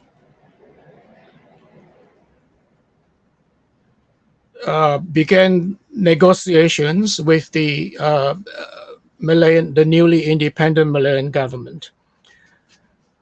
This discussion was finally concluded by 1961, where the British idea of a loose union, as it had conceived, was rejected by the Malayan government, and the Prime Minister Tunku Abdul Rahman had proposed that a federation be enlarged by absorbing the Borneo territories and Singapore. In relation to the British proposals, the idea of a confederation had been discussed by them for a while, and they had proposed that the Borneo territories form a confederation of independent states. However, the Sultanate of Brunei rejected the idea, although the British did suggest to them there was an opportunity to somehow regain the original territories of Brunei that was taken away or gifted away in the past. The idea of a confederation was also supported by the nationalist movements in Borneo. I believe that owing to their enthusiastic support, the British also dropped the idea. So they didn't want a anti-colonial movement, independence movement to take over British Borneo. And at this stage, because of Cold War considerations and also because of the failure of the British economy, which was in financial crisis, the British government could no longer try to reconstruct or restore the former British Empire, and it had to rethink on how to best protect its interests. Thus, in the British Empire, it had created a number of federations, and most of which failed. Nevertheless, they proceeded to look at the idea of a federation comprising of Malaya, Singapore, and the British colonies and Brunei. By the 1960s, and on 27th of May 1961, Prime Minister Tunku Abdul Rahman announced the plan, which he said was in the interest of the people in North Borneo and Sarawak, without even consulting them. So the announcement was a surprise and a shock to the people of Sarawak, who had been promised independence when the British annexed their countries in 1946. And immediately there was opposition to the idea, both locally and internationally. And the British had already decided with the Malayans on the idea of Malaysia, and they already even prepared documentation for that purpose. So because of the people's opposition, or anticipating the people's opposition, they decided to form the Colbert Commission to assess the people's wishes. However, the Colbert Commission was not a proper way to assess the people's opinion, because under the Declaration of the United Nations in 1960 that all colonies must be decolonized, it laid down rules for the decolonization of all the colonies. And in the right of the people to self-determination was entrenched in Resolution 1514, which recognized the legal rights of all colonized people to self-determination and to freely determine their future unconditionally and free from outside interference. So the British and the Malayan governments in proposing the idea of Malaysia was actually an external interference in the right of the Sabah and Sarawak people to determine their future without any outside interference. However, this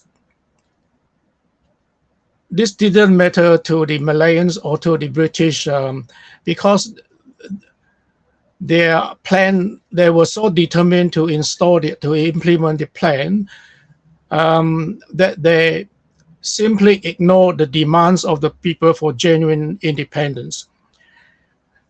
And to overcome this, the British had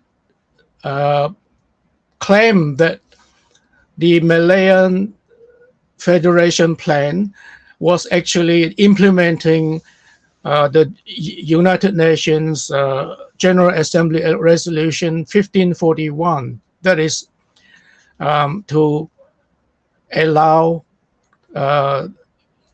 non-self-governing territories to decide on what sort of system they wish to have. Now the Resolution 1541 laid down a number of principles which guided the process of decolonization, which the British claimed they were doing. Principle 6 stated that a non-self-governing territory can be said to have reached a full measure of self-government by emergence as a sovereign independent state, free association with an independent state, or integration with an independent state. What the British government did was to use the third process of integration with an independent state and claim that it was decolonizing Sabah and Sarawak. However, it did not allow the people to have the choice of choosing whether to become independent or choosing to have a free association with an independent state, which is more or less like the concept of a confederation. So in other words, if North Borneo or Sarawak had become independent, they could also choose to form a confederation with an independent state. They could also choose to integrate with an independent state. However,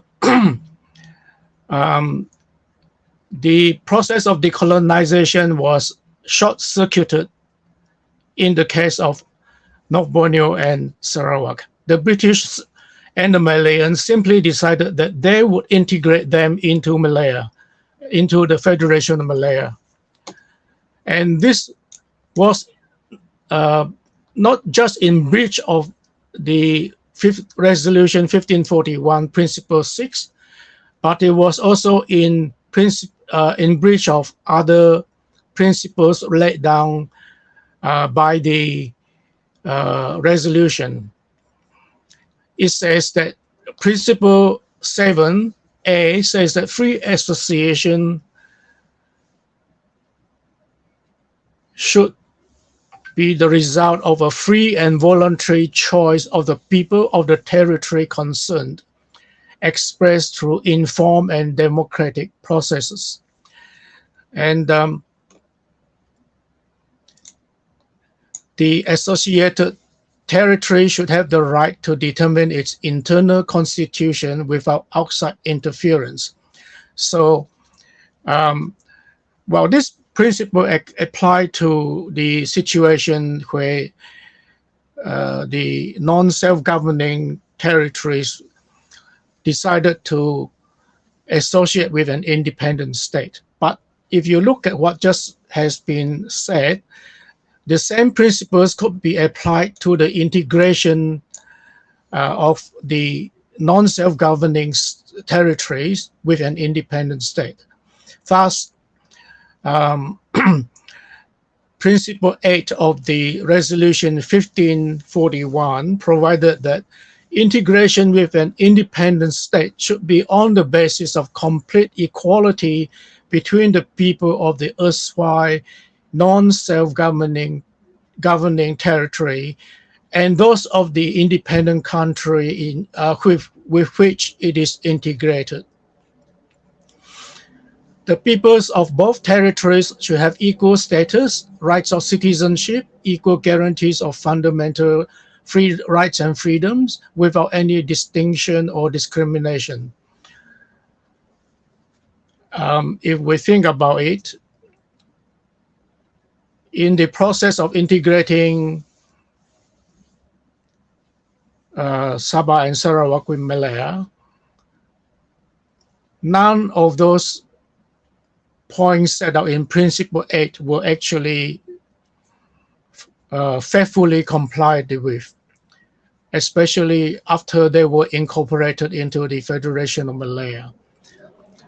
And the next point set down by Principle 1541 is that in Principle 9, that integration should come about in the following circumstances. A, the integrating territory should have attained an advanced stage of self-government with free political institutions so that its people would have the capacity to make a responsible choice through informed and democratic processes. So this one is actually similar to Principle 6 I've just talked about. And in Mr. B, Robert, yes. please give the final closing for 1 minute. Oh, okay, I'll try to quickly round it up. I'm just responding to the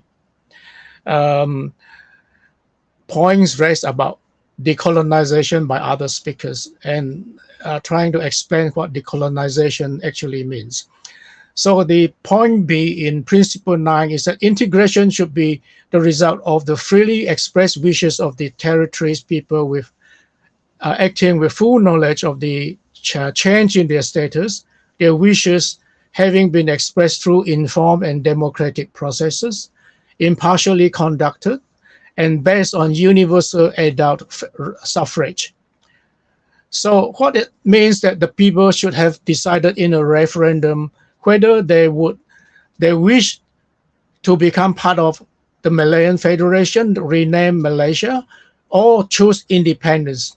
However, we know that they were denied this choice by the process of the Cobo Commission and later on the United Nations, both of which were questionable processes. So in terms of decolonization, I do not believe that there was proper decolonization. The real effect was that having made the invalid Malaysia Agreement, the British proceeded under the Malaysia Act to transfer Sabah and Sarawak to Malaya. And the point is that regardless of MA 63, the fact is that the two colonies were transferred to Malaya, and Malaysia exists as a de facto state because MA 63 was not valid. And even if it were valid, the facts show that Malaysia was not fully concluded by the failure agreement in all aspects. And I would conclude by saying Sabah and Sarawak ended up being new colonies of Malaya, and by the fact that they were fully controlled by Malaya for the last 60 years, and their resources were controlled by them and used to develop Malaya. And finally,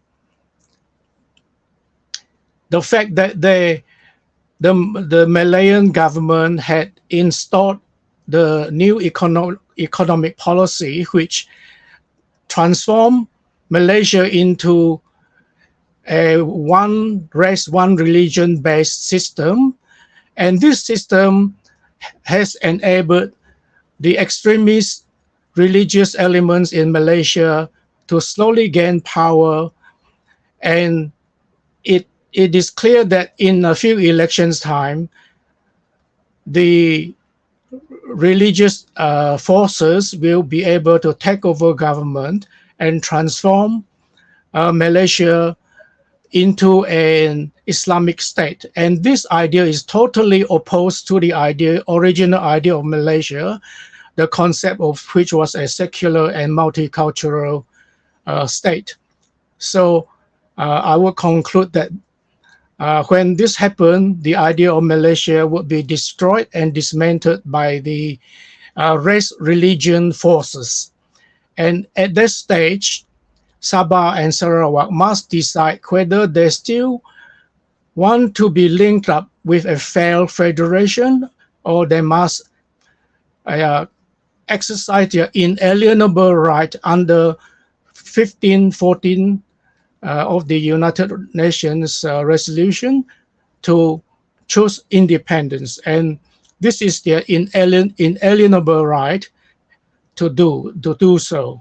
So on the 60th anniversary of Malaysia and MA 63, I like to say that we are about to see the event horizon in which Malaysia is going to collapse. Thank you very much. Thank you, Mr. Robert. Thank you. Yeah. So our next speaker, we have Moses Paul Anak. Mr. Moses became an activist in Sabah, inspired by Sabah and Sabah nationalists.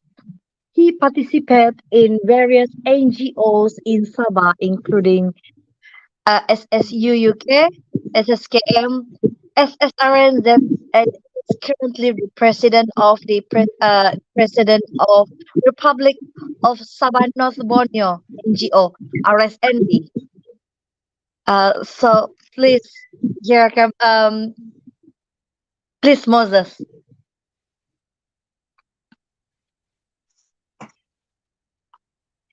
You have 15 minutes to elaborate your view whether we are under decolonization or recolonization under Malaysia or Malaya.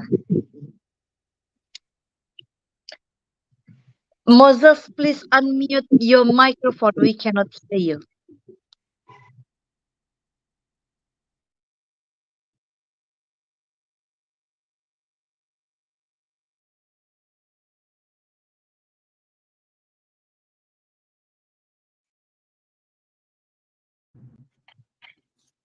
Hello, boleh dengar Yes, suara saya? we can hear you now.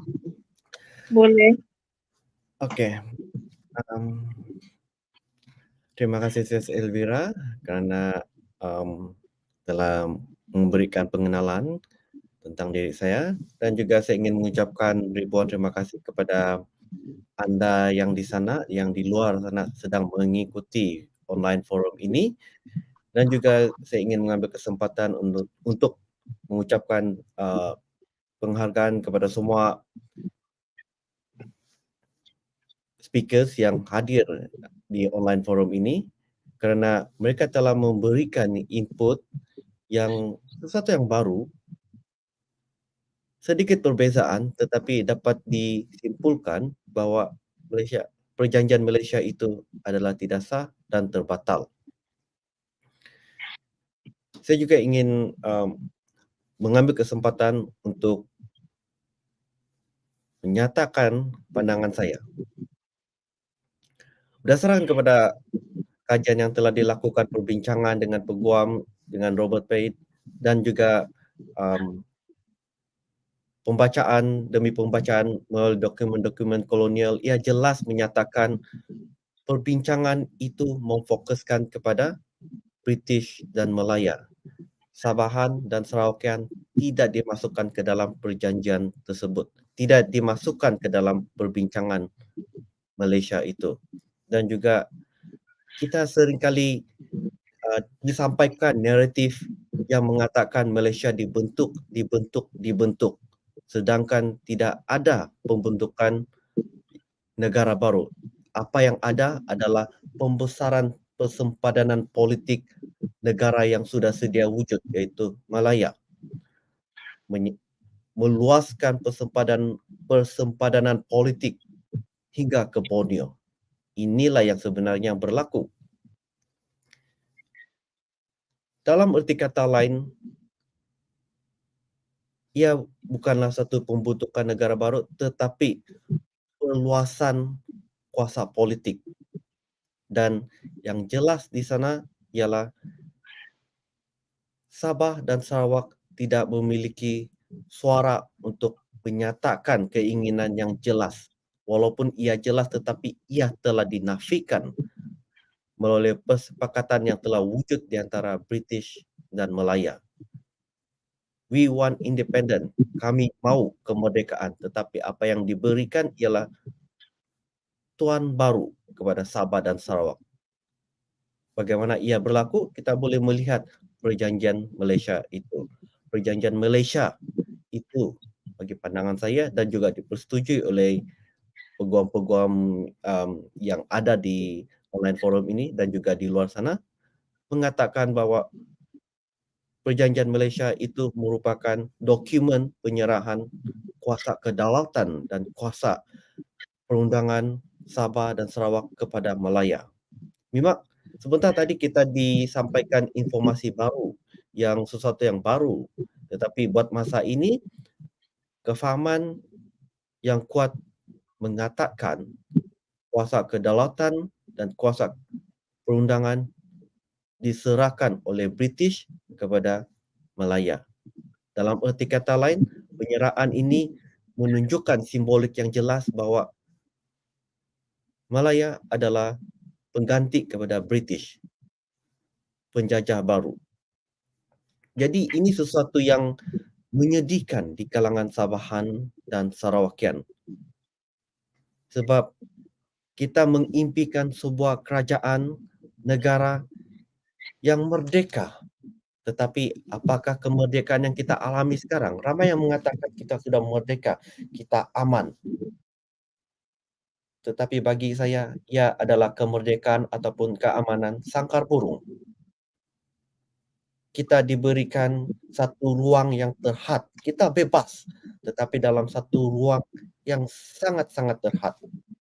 Bila kita mau melebarkan sayap kita, kita sedar bahwa kita tidak dapat melakukannya semaksimum yang boleh. Kerana ruang tidak membenarkan kita melebarkan ataupun menunjukkan potensi kita sebenar. Dan ini memaksa kita untuk terus berada pada ruang tersebut. Saya melihat sudah tiba masanya untuk Sabahan dan Sarawakian untuk benar-benar menyatakan keinginan mereka, the political will ataupun keinginan politik bahwa cukup sudah 60 tahun. Apa yang kita perlukan ialah kuasa kedaulatan dan kuasa perundangan untuk mentadbir negara kita, untuk mengurus tanpa sebarang sekatan, tanpa kuasa luar memberitahu kita apa yang patut dibuat. Sebab kita sudah matang. Dahulu mereka mengatakan yang Sabah Sarawak tidak memiliki cendekiawan, tidak memiliki politik-politik yang berpengalaman. 60 tahun ini sudah melahirkan sejumlah yang ramai dan tidak ada alasan untuk menyekat keinginan untuk memerdekakan negara Sabah dan Sarawak. Kita memiliki graduan-graduan yang menganggur di peringkat kemahiran, di peringkat diploma, degree, sarjana muda, sarjana, termasuk PhD. Dan inikah yang dikatakan kita tidak memiliki golongan cendekiawan? Saya fikir itu adalah satu alasan yang tidak boleh diterima pada masa ini. Adalah penting untuk kita menegaskan kehendak kita secara demokrasi bahwa kita mau menoktakan segala-galanya dengan menunjukkan melalui saluran yang betul, yaitu melalui suara demokrasi dengan memberi tekanan kepada ahli-ahli politik untuk menyaut seruan ini, untuk mengangkat seruan ini, seruan kemerdekaan, agar suara ini dapat disuarakan secara rasmi di peringkat DUN. Dan melalui di peringkat DUN, kita mempunyai kuasa untuk berbicara tentang apakah benar kita mau merdeka.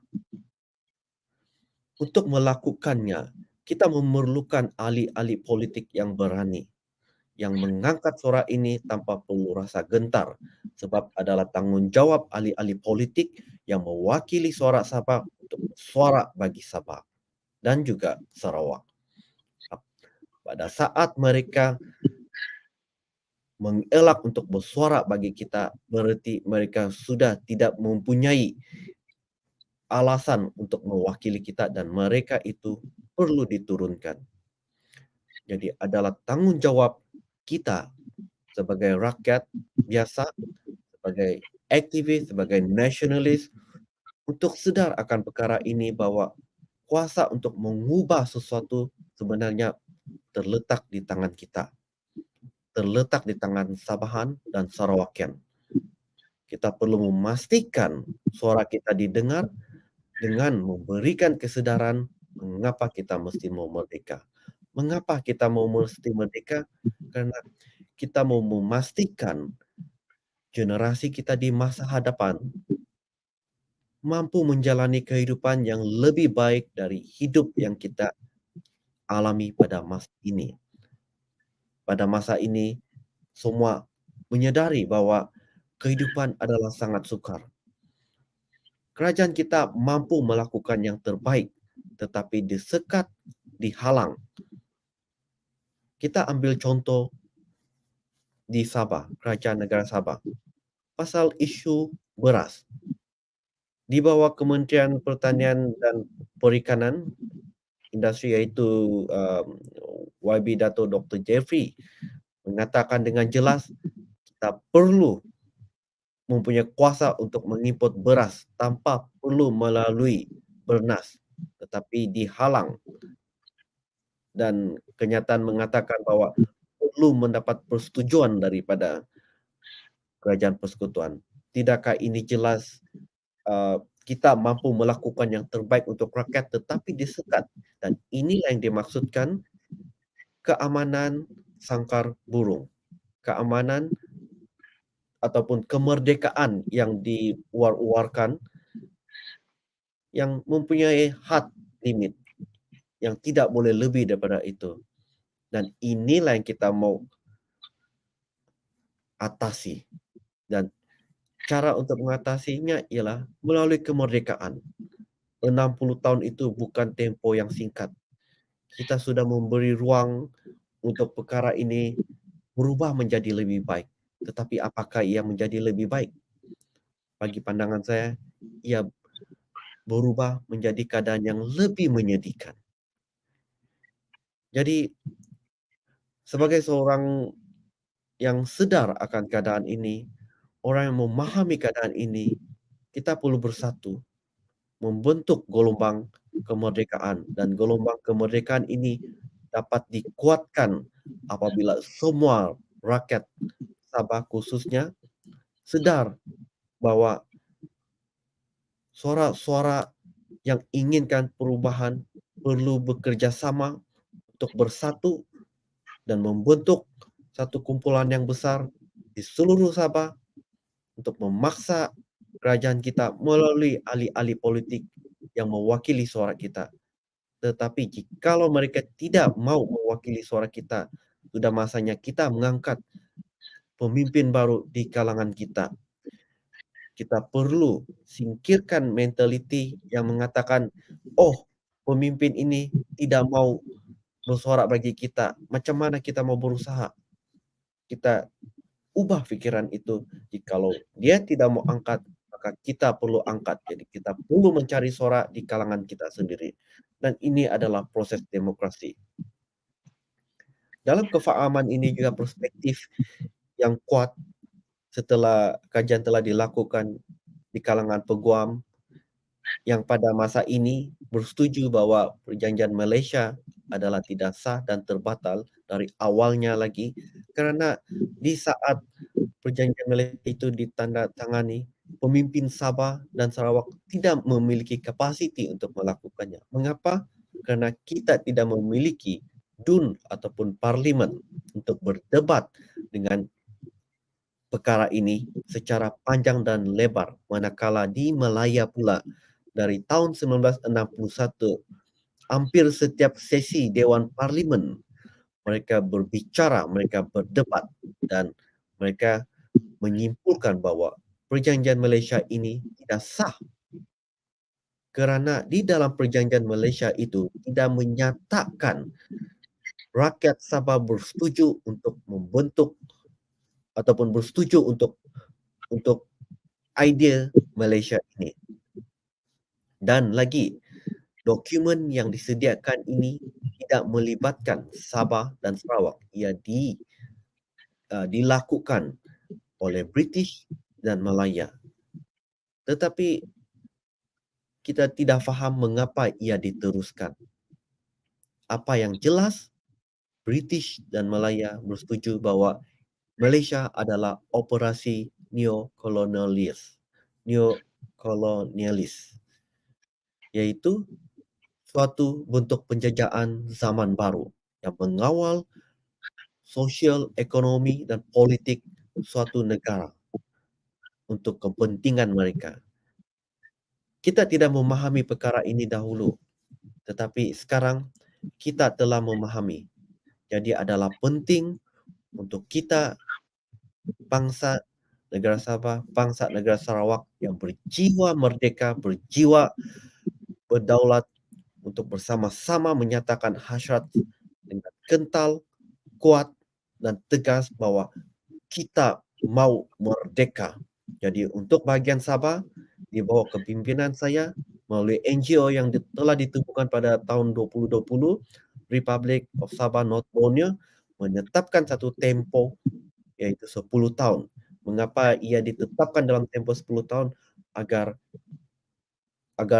RSNB dapat memberikan seluruh tenaga fokus untuk menuju ke arah kemerdekaan. Kerana jikalau kita tidak meletakkan satu tempo, kita akan kebingungan, kita tidak tahu sampai bila kita memperjuangkan kemerdekaan apabila tidak ada tempo yang ditetapkan. Jadi RSNB mengambil pendirian untuk menetapkan tempo dalam 10 tahun dari sekarang. Dijangka pada tahun 2030 Sabah akan merdeka, dan perkara ini sedang diusahakan secara demokrasi. Jikalau majoriti bersetuju, so majoriti untuk merdeka, kita merdeka. Kalau majoriti suara tidak bersetuju, kita akan kekal diam untuk dijajah selama-lamanya. Jadi rakyat perlu membuat keputusan, dan peranan yang dilakukan oleh nasionalis adalah untuk menyebarkan kebenaran, mendidik, dan membawa agenda kemerdekaan agar rakyat menerimanya. Salam hormat dari saya. Thank you Moses. Terima kasih Moses. Finally kita ada speaker yang berbahasa dalam bahasa Malaysia untuk yang lain faham, sebab kebanyakan kita punya lawyer, terutama sekali yang berada di luar negara, lebih fasih berbahasa Inggris. Jadi it is a great to have Moses tonight who can elaborate us in bahasa language. So we have only Mr. Robert P and Sis Doris Jones left. The rest, I don't know whether they are accidentally left. Maybe Moses, you can ask them whether they still want to join. Oh, hi, Mr. Dominic. Mr. Dominic Ang is here. Yeah, we have question and answer after this.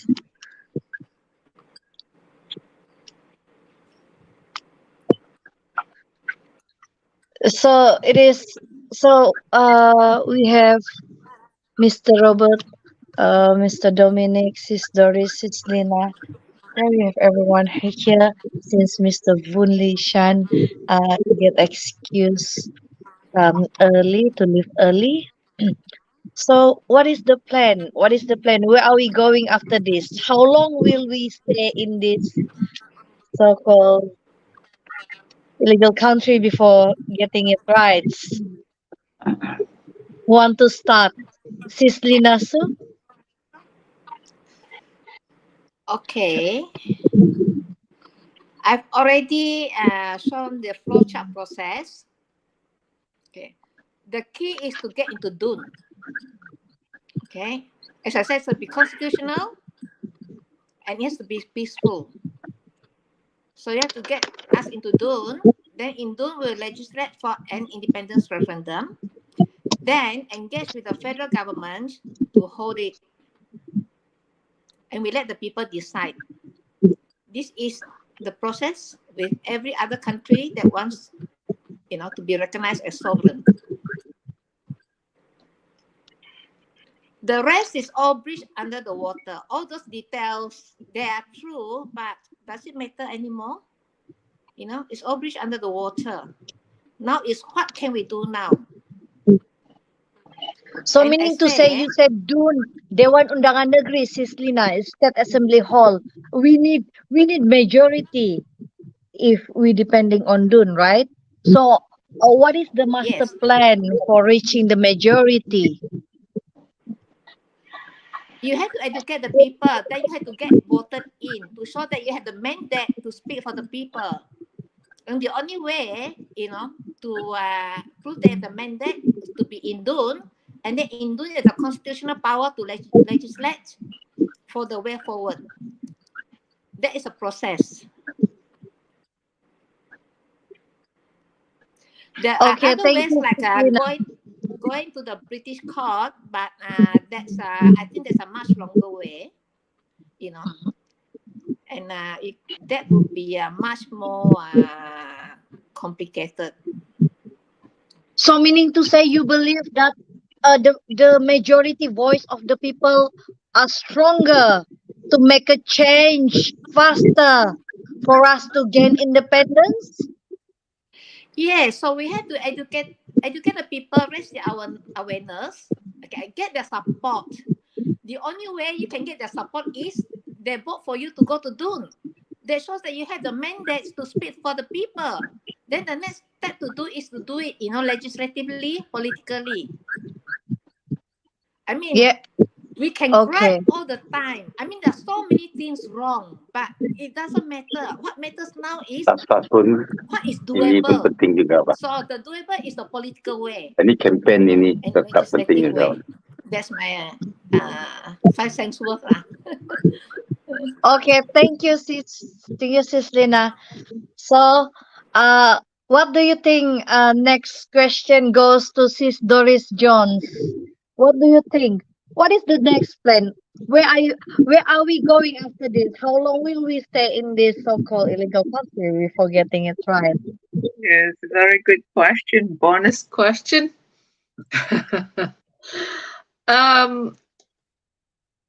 The Dun State Assembly, yeah. So, it's nothing wrong through Dun, as I'm saying, this is a very strong word to use for politician. Okay, as if our politician agreed to it, and the main question is, how long would it be to get 2/3 of the seat in legislative assembly? Is like impossible, I'm afraid to say so. And politics, I mean, it's nothing wrong through politics. I didn't say it's wrong. But as a Bornean politician, Bornean as in Sabah and Sarawak, so there are, I mean, we all can see in a clear picture, they're not really genuinely campaigning for independence. They more to autonomy. But that autonomy only is a game by Malaya. So, say if the legislative assembly, it doesn't work out for 2/3 majority, how are we going to go from there? That's a big question for us all. How education is, yes, but again, Minister of Education, as you know, they are also hold by the Putrajaya, which is the central administrative government for the whole Malaysia. So I also searching for the opinion from my fellow friends nationalists. That's how can you approach as if the Legislative Assembly doesn't work? So that's my question to you, ladies and gentlemen. Okay, thank you, Sis Doris. And our next question goes to Mr. Dominic. So, Mr. Dominic, so what's the plan? Where are we going after this? How long will we stay in this illegal country before getting it right? Whether you agree in using UDI or referendum, since Mr. Vunli Shan strongly said in the beginning that he suggests UDI, unilateral declaration of independence, rather than referendum. So you may elaborate some of your opinion.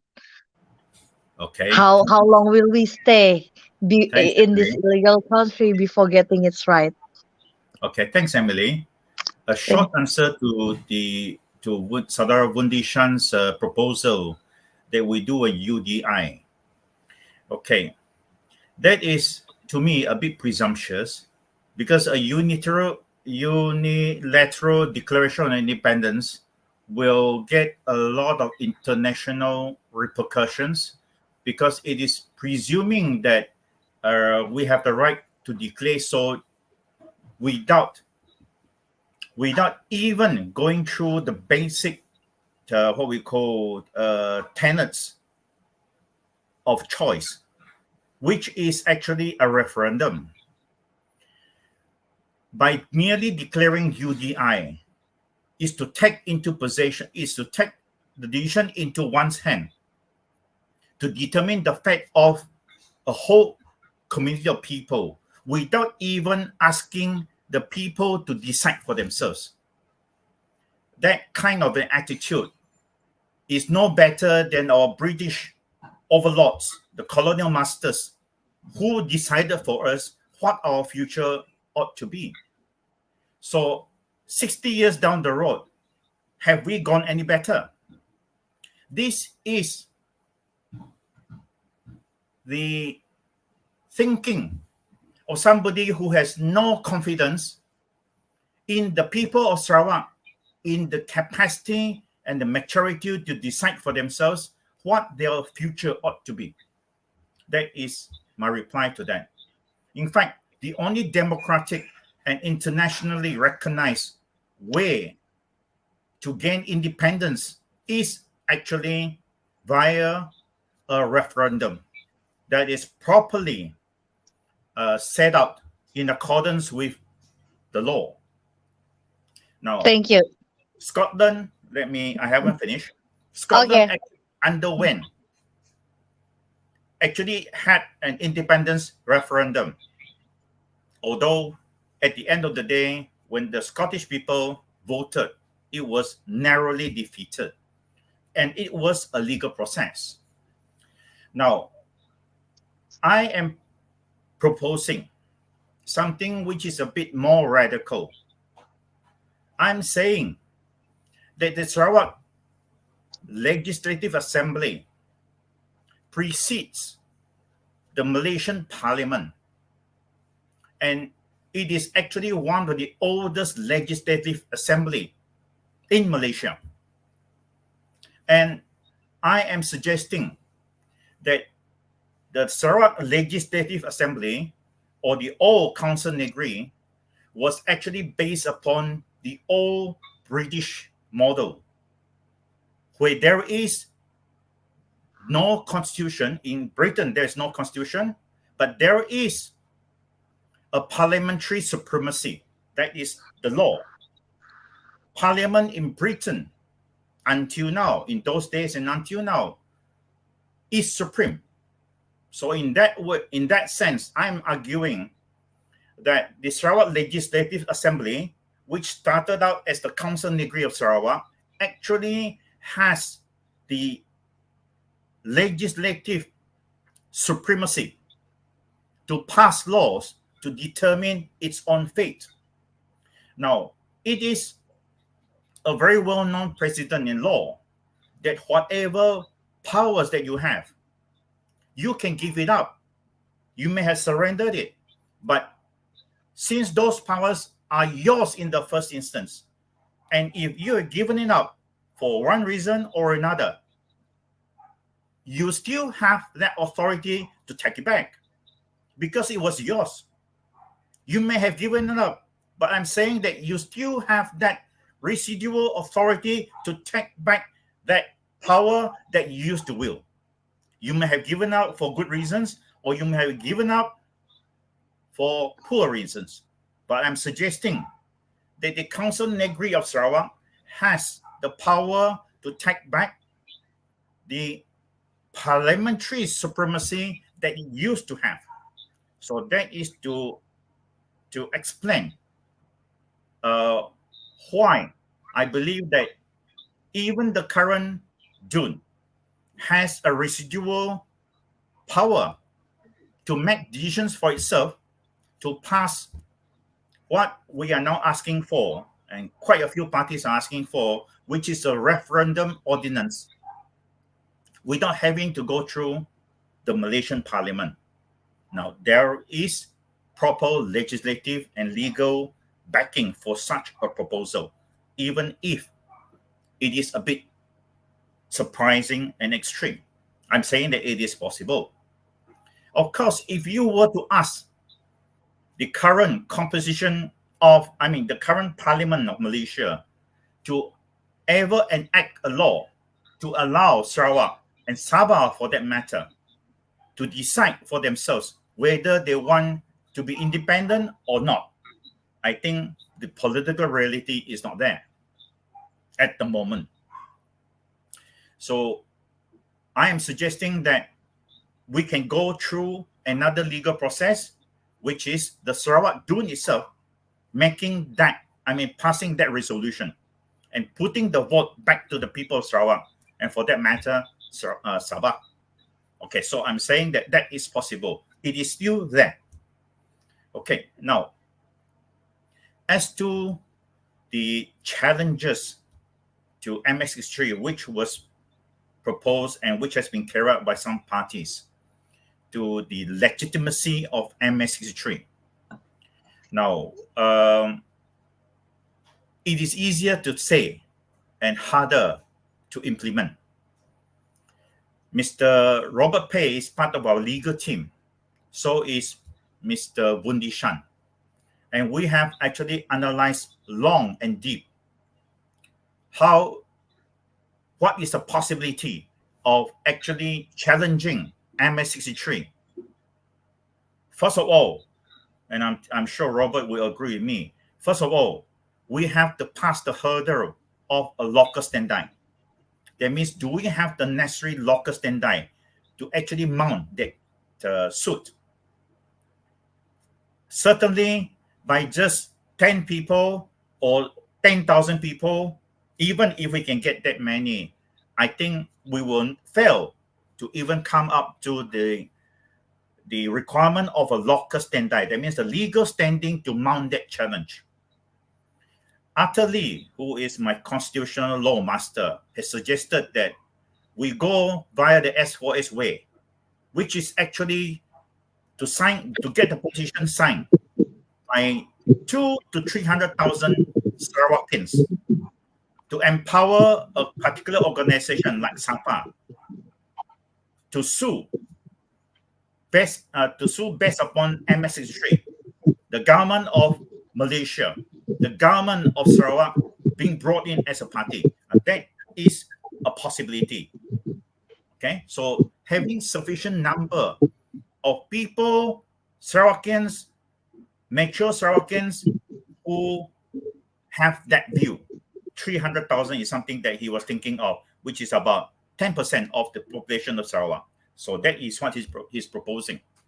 Now, the second thing was, which is the court? First, the local standi. Second, where is the court that we are supposed to launch it, to mount it? Of course, MS-63 is an international agreement. There's no doubts about it. So the natural court would be the International Court of Justice. But then again, to bring that case to the International Court of Justice will require the consent and agreement of all the parties concerned. There will be the federal government and the Sarawak government, who are considered in that sense the parties who would be affected.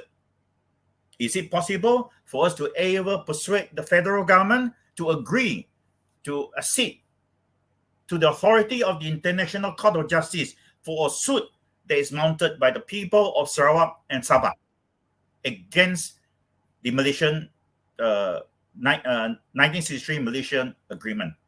Okay, so that is the second hurdle that we've been talking about. I know Doris, Sadari Doris is talking about London. They were still beholden to London. I beg to differ. We are already independent since 1963, or whatever independence that may be. Saudara Zainal Ajamain, the late Saudara Ajamain, whom I have the deepest respects for, he actually does believe that there is a way to go to the United Kingdom, because there is a residual retained power of our former colonial masters, who is the natural government that we should be appealing to as a tribunal to reconsider MS-63. I am not too taken by that argument also, because this is presuming that we will be getting some members of the English Parliament to support such a venture. To support independence from China, they would fully support. Surely they have enough votes. But to support Sarawakians and Sabahans to gain independence from Malaysia, I don't think that is also a political reality. So in other words, to me, the legal way that we can still pursue is through the Sarawak itself, or the Sarawak Parliament itself. There is, however, another possibility, okay, which I'm proposing, and perhaps it will shock even the party that I am from, which is to persuade the current federal government, which right now the unity government actually hangs in the balance. It is dependent on the full support of the Sarawak and the Sabah government to stay in power.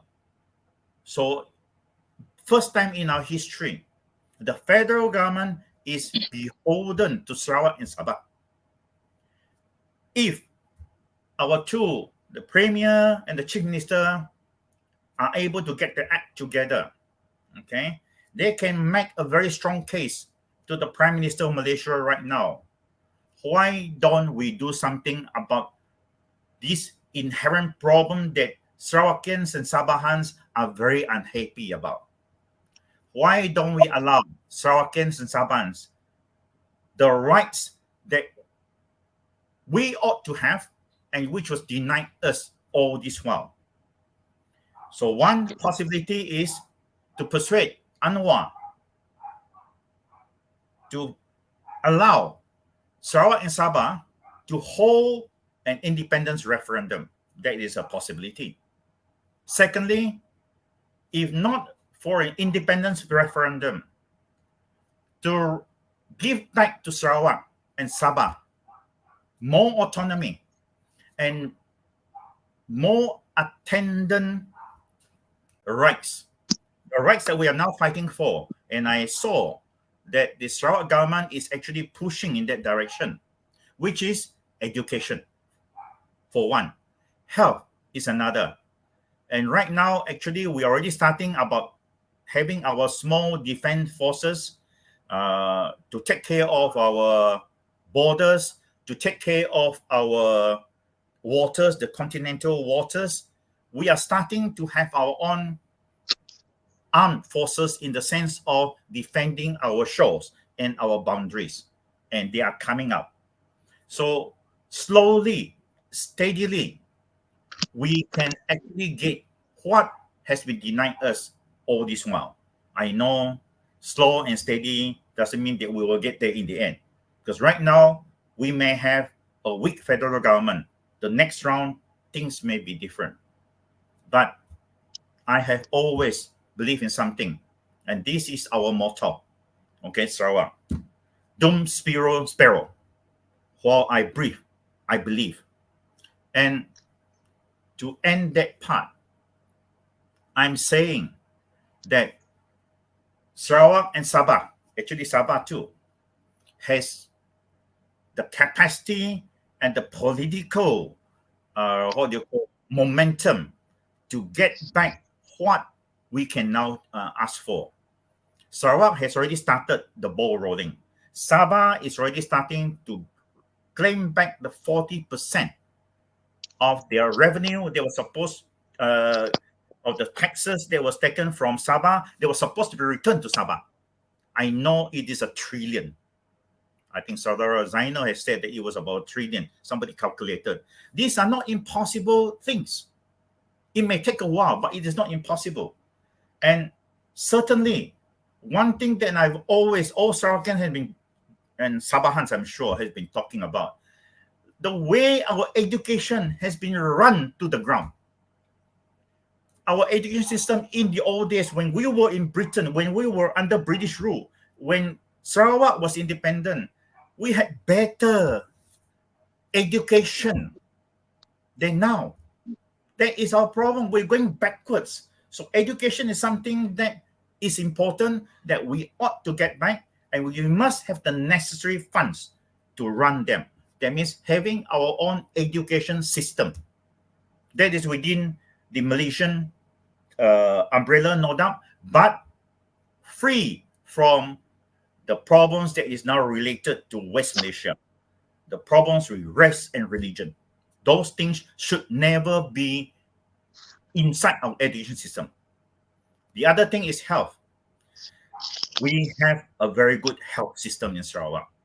The problem has always been those doctors or the leaders who are from West Malaysia who come down and make decisions on our behalf without knowing and understanding what is the local situation. So at least health and education are things that, powers that we can actually get back with the right push and political motivation. These are two. There are others. The other thing, which is now very, very possible, is the Borneoization of our public services that has been ignored for all these years. And now, with the government, the unity government, depending on Sarawak and Sabah, the push for Borneoization should be in the forefront. Nobody can understand Sarawak and Sabah better than Sarawakians and Sabahans. No Malayans can, no matter how genuine and how warm-hearted they are, they cannot understand Sarawak and Sabah until they are Sarawakians or Sabahans themselves, or have married Sarawakian Sabahans, for example, or they have the relevant connections and long-time residency here. That is my point. It is possible. Thank you very much. Thank you. Thank you, Mr. Dominic. So Yes. our next question goes to Mr. Daniel John Jambon. Are you still with us? Mr. Daniel John Jambon. Yeah. Can you hear me? Yeah. Yes, we can hear you. So what is the plan The question is, what is the plan? Where are we going after this? How long will we stay in this illegal country before getting it right? Yeah, as I've said just now, that we Sabahan has been so changed, and then we have been in a very dangerous situation where the security is not been taken care of. With that, the illegal immigrant population has outnumbered the local population. So where do we go from here? As for the situation in Sarawak is different because there is no illegal immigrant there. There's no foreigners trying to take over Sarawak. Here in Sabah, it is a very dangerous situation. Not only Sabah is the poorest in Malaysia. 8 of this district in Sabah are the poorest in Malaysia. I don't know, maybe Sarawak got 2 if I'm not mistaken, 2 districts. So do we want this to be continued, or do we want to have another 60 years of horrible years? I've checked with most of the people in Sabah. They agree that we've been so changed. There's a lot of atrocities. There've been a lot of damages done. Our resources have been stolen. So it's high time for us to do something. But most of these lay people, they are they're naive. They can't think of anything good. Maybe they are afraid to say or do something. But then again, anything in this world can change. I'm talking about there's no such thing as Sabah and Sarawak cannot leave Malaysia, because Malaya doesn't have the inherent rights to stop Sabah and Sarawak from leaving. Under Article 1, the UN Resolution 1541, we are supposed to have this self-governing countries, sovereign, independent. And you look at people have been talking about referendum. You look at the youngest nation in the world, South Sudan. They got their independence through referendum, yes, but remember they are wholeheartedly united. Whereas Sabah and Sarawak are still doubtful because the race and religion still plays some larger part of a unity to fight for this cause. Look, and the other things that we should take, Sabah and Sarawak should take cue from Singapore. They separate with Malaya peacefully, and we should do the same, because we'll have win-win solution on that one, because Malaya wants to be Malay Muslim country, whereas Sabah Sarawak is not happy to have that type of idea. And Mahathir has already said that Singapore left because Malaya and Singapore are not incompatible. And he also said that Malaya and Sabah and Sarawak are not compatible too. So we take this opportunity to articulate that peaceful and legal separation is the best way for Malaya to have its own way, and then Sabah and Sarawak have its own day. That is why Sabah and Sarawak should file a motion in Parliament seeking independence.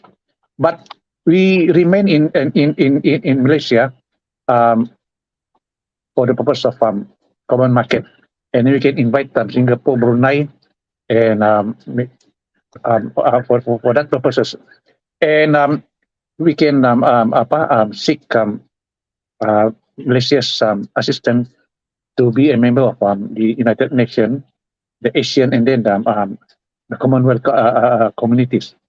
So, if you look at the situation that is experienced by Sudan, they have this, as I said just now, wholehearted. But in Sabah and Sarawak, if you want a referendum, do we have that wholehearted? So maybe that is a bit remote. But why don't we go for like what Singapore did, separate with Malaya on a win-win solution. Malaya wants the own way, Muslim country. We have our own way. We don't want to be a stumbling block. Remember, when Singapore left, it is because the Tunku wants them to leave, because Singapore will tip the balance between the non-Muslim and the Malay Muslim population. So it is bad for Malaya to develop itself as a Malay Muslim supremacy. Whereas Singapore is not satisfied, is not happy with most of the power centered in Kuala Lumpur. So both of them have reasons. So they separate they willingly without referendum done by Sarawak, Singapore. So for Sabah and Sarawak and Malaya, we just say, look, you want a Malay Muslim country, so you take it, and then we want any really democratic country for Sabah and Sarawak. So let's part peacefully and nicely. And we have to articulate this reason so that the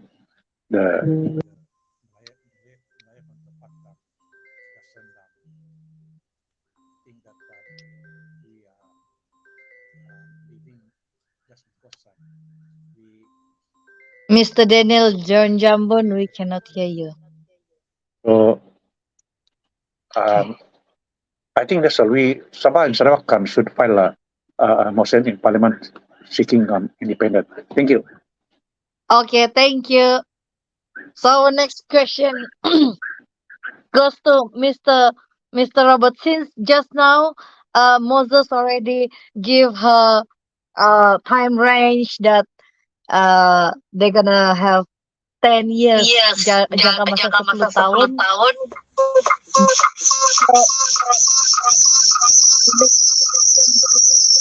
Sorry, I'm trying to get back into. Daniel, please, you play.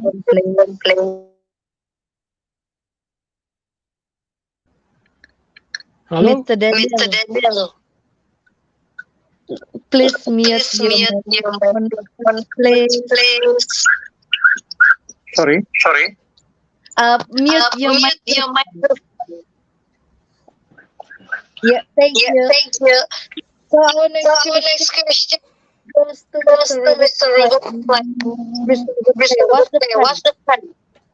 Where are we going after this? How long will we stay for getting it? Well, firstly, I like to say that I'm not in disagreement with many of the suggestions that have been put forward regarding the route to freedom. Firstly, in relation to the question of UDI, it is something that could be done only if the government that declares UDI is also able to back it up. So assuming that a party gets into power and has the mandate of the population, say they had an overwhelming vote from the people backing this idea, it could be interpreted as a mandate. However, if I were put in such a position, I would say, okay, we got the mandate. Now we shall go through the process of passing legislation to authorize us to conduct a referendum to confirm this mandate. And well, going the way of Scotland, they had to negotiate with their central government to get an agreement that the government would comply with the decision of a referendum. This question was raised in a different way by Dominic, talking to the people in power on going down this road and so on. Well, this is slightly different from the situation where you are in the position or in control of the government. Of course, it would be probably best done if we can convince the Sarawak government to take this route. It saves us all the trouble of having to get elected and so on. So, if the Sarawak government can see the sense of doing so, then we probably be saved another 60 years of having to wait.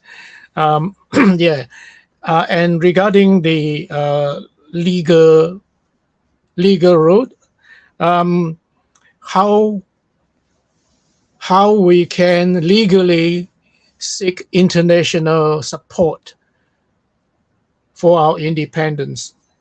I think some of the ideas suggested by Dominic are quite acceptable. You need to say get 10% of the population's backing in a petition to seek a referendum, and we can always use it to persuade the Sarawak government to accept the idea and try and conduct its own referendum. You still can conduct a referendum regardless of the approval of the central government, because if they don't accept it, at least we got evidence that we may have, say, 2/3 of the people of Sarawak or Sabah agreeing with the idea of independence. So that is a very powerful political statement which can be created. So, and in relation to other question of how to achieve what we want and how long are we going to wait, I feel that judging by the events, the power struggle in Malaya that is going on, and the ascendancy of the green wave, it may take maybe 2 or 3 elections before we see that the political system in Malaya will be transformed into political Islam and the domination of the religious forces in Malaya. And I like the idea proposed by Daniel. It is a very peaceful approach. We simply tell the Malayans, we are really happy you have decided what you want, and now we are also decide that we want to continue with our secular system as agreed under the so-called Malaysia Agreement, whether it is binding or not. The question, the reality is that there was an agreement to have a secular system. So if the Malayans, by majority, as we can see it's happening, there are 60% of the Malaya is under, Bumiputra composition. And if they go through the democratic system of election, there as a matter of maybe two or three elections, they will take power. So we can tell them, by all means, do what you want, and by all means, you cannot bind us to your new idea, because we have the choice. We are supposed to have voluntarily so-called join the formation of Malaysia. So we have the freedom to choose to live like Singapore, and also like Brunei, the freedom choose not to join. And in other words, if they want to create a new race, religion, political system, we congratulate you and say, you go ahead, but you cannot impose your system on us, because you have broken whatever agreement 60 years ago, which was made 60 years ago, and now you cannot try and impose a new system on us, and which we totally disagree. Certainly, this would be the most peaceful way of parting. Of course, Daniel suggested we could continue some sort of common market and so on, which in a way is similar to Dominic's idea of a confederation. Yeah, so what this, how long we wait, and as I'm saying that we wouldn't have to wait that long, maybe 10 years. So, but in the meantime, during the 10 years, we must all unite, get our ideas right, and work hard to get the people, the grassroots, to understand what we want and to get your support, so that when the Horizon event happens, when that happens, the people are ready to make a move. It is all about preparations. If we just still so disorganized as we are now, or disunited, we are not going to have to get anywhere. Even if the Horizon event happens in Malaya, we will still be mentally Ulun Malaya, put it that way. We will not be prepared to determine our future ourselves. So we can wait 10 years for that to happen. So now we have to decide, are we going to carry on for another 60 years under a failed federation? And definitely it would be failed in the sense that it is no longer the concept that was in 1963 or agreed, or so-called agreed in 1963. So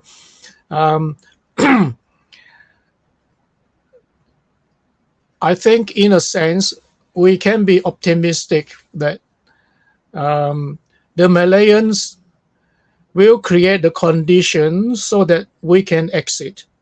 And we must explain to the people what is going to happen and what they would like to choose. So all the process or methods of getting the mandate of the people we should be looking at. And we should be talking to the people and ask their opinion and ask for their support if they agree with those ideas. But I would suggest in conclusion, I'd like to take the opportunity to call on all nationalists in Sabah and Sarawak, all the NGOs, individuals and supporters to at some stage convene a convention to settle to unite our ideas and to create a platform and with a set of with an agenda on which we shall proceed on regarding how to get our self-determination back. So, and I like to end by thanking all the speakers and for their spending their time to talk to us tonight. And I hope in the near future we could also invite other experts on the subject to talk about the MA63 issues. I'm sure there are many things which we haven't touched tonight.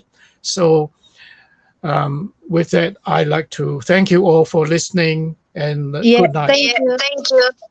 Thank you, Ms. Robert. Thank you, Ms. Robert. And a lot of questions from people. This question This from question from Maurice Maurice Felix. Felix. Do Do all all these these they believe they that believe that Malaysia Malaysia Agreement Agreement 19 is is illegal illegal internationally? internationally?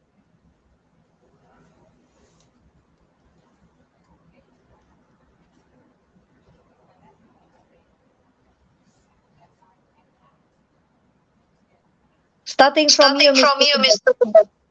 Me.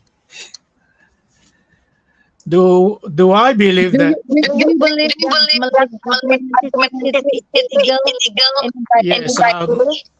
I think we have spent the last 10 years talking about this issue. This issue reflects that the decolonization process was not properly done. Why do we believe that MA63 was now and void? Well, number one, it wasn't as an international treaty. It was not made in compliance with international law and rules that only sovereign states have the competence or capable of making international treaties. At the time, North Borneo and Sarawak and even Singapore were still crown colonies ruled by the British. So none of the three colonies had the power to make a binding international treaty, especially in relation to the transfer of their sovereignty. According to the resolution, UN Resolution 1514, the people must be free to determine their destiny, free from any foreign intervention or foreign interference. But this wasn't allowed to the people in Sabah and Sarawak to decide their future by choosing independence in the first place. And in the second place, although the British said it was decolonization by integration with an independent state, they didn't even give us the right to have a referendum to decide this. So from that point of view, there was no consent, and an international treaty must be made with legal consent given by the people. But the people couldn't give legal consent because they weren't independent, and neither were they represented by elected representatives. The nominees, the British simply nominate their hand-picked pro-Malaysia people to sign the Malaysia Agreement. And the fact that if MA63 were legal, that means Sabah and Sarawak and Singapore could independently make the Malaysia Agreement. There would be no need for the British to be involved. If you think about it, there would be no need for the British to be involved because the three colonies are already independent. So they decide whether they want Malaysia or not. So that should have been the situation in the first place. and there are many international law rules that was broken in the making of the MA63, but I think it's quite late in the evening, and we may take another time to elaborate on that. But basically, the Malaysia Agreement was invalid for one reason, that the signatory parties of being Sabah, Sarawak, and Singapore did not have the legal capacity to make such a treaty. And this rule was restated by the court in the Chagos case 2019, that an independent state could not enter into an agreement with a colony which was under its control. And that was the situation which Sabah, Sarawak, and Singapore found themselves in 1963. Thank you. Okay, thank you. Yeah, one more. I'd like to add what Robert Page said about this alleged capacity to sign an international treaty. Look, this Malaysian agreement signed on the 9th of July 1963. Sabah and Sarawak was not led by the local people. It was led by the British. Sabah was led by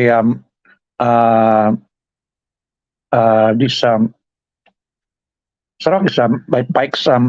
This Sabah was led by sorry, who's that guy? It's a British. It's not led by Sabahan or Sarawakian leader. It's led by the British. Remember that. So we come to the conclusion that we were naive, we were ignorant. We know nothing about that. It was all done by the British. So I like to pinpoint that we Sabahan did not wholeheartedly sign that agreement. It was led by the British. Thank you. Thank you, Mr. Daniel John Jambon. So easy to understanding. Malaysia Agreement 1963 is an illegal document or a scam. Yeah. Any other comments from any other speaker?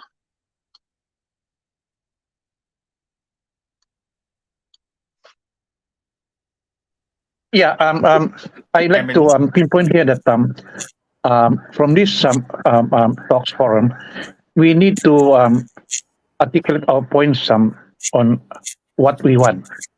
See, you got to decide about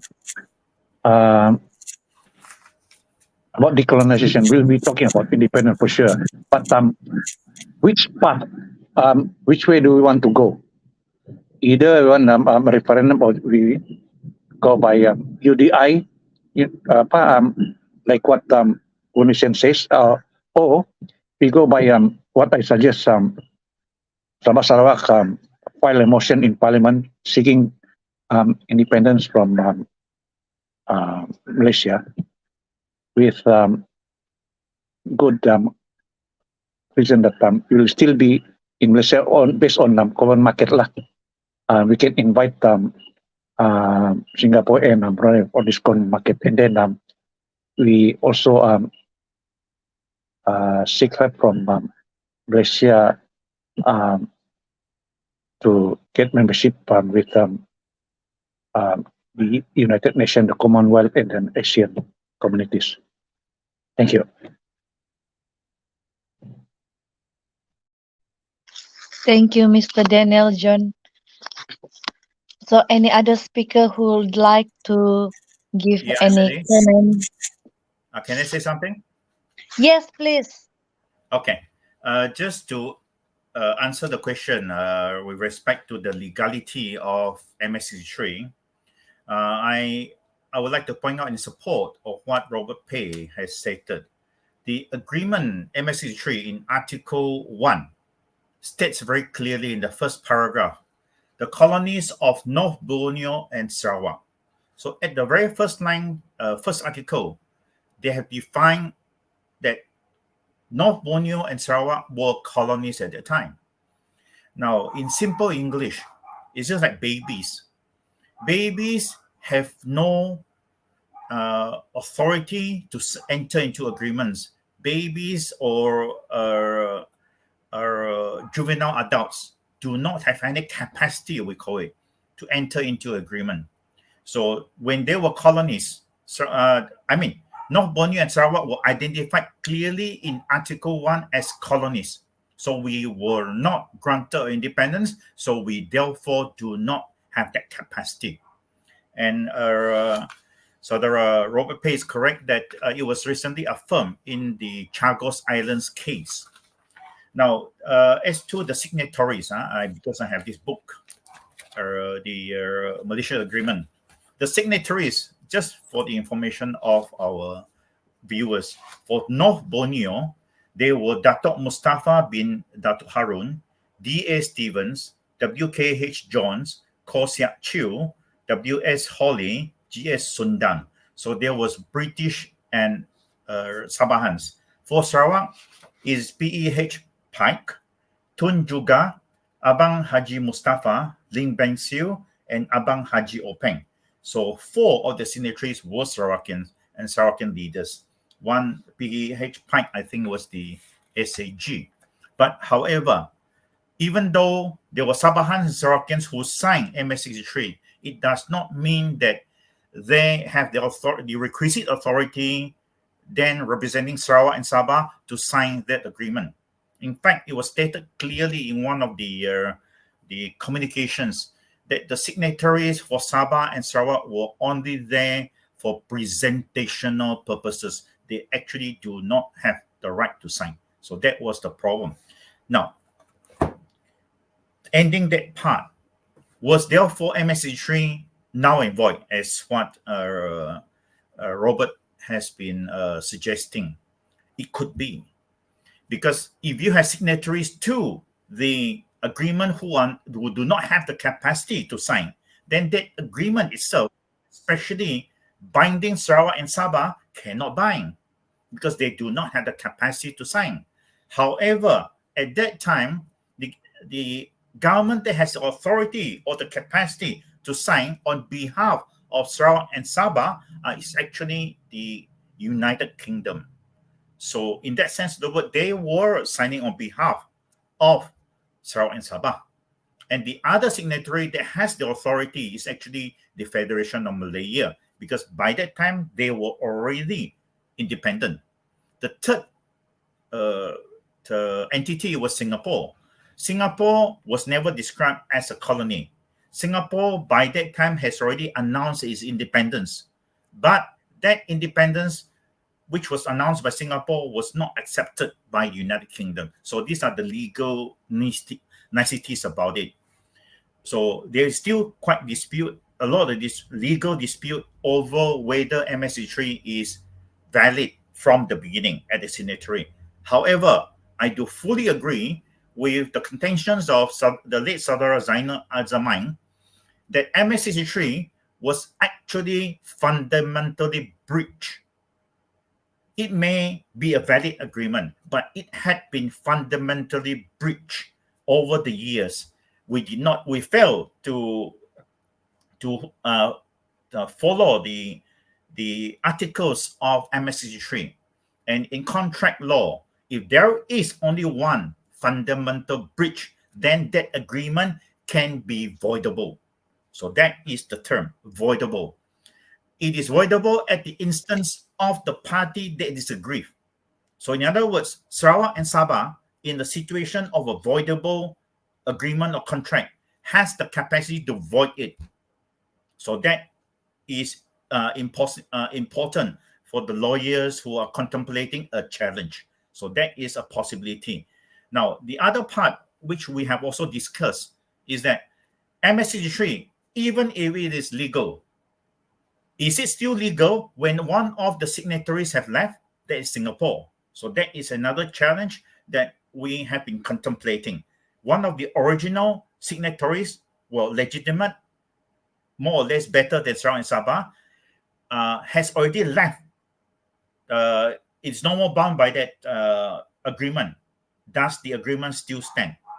Some people, some legal opinion says that yes, because there are still two legitimate parties left, which is, well, no more. Actually, UK is no more there. But there are these kind of arguments.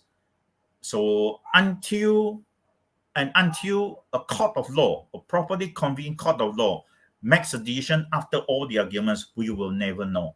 But that challenge is something that we continue, and we must continue to do so. So that is to cover the part about the legality or the illegality or the void ab initio of MS63. This is my sharing view tonight about that, because Robert, Bundishan, myself, Atali, and the whole team have been talking about this, analyzing this part of the validity of MS63 for many years. So that is our what we call our joint what we call understanding. Thank you very much. Thank you, Mr. Dominic. So we have Okay, look,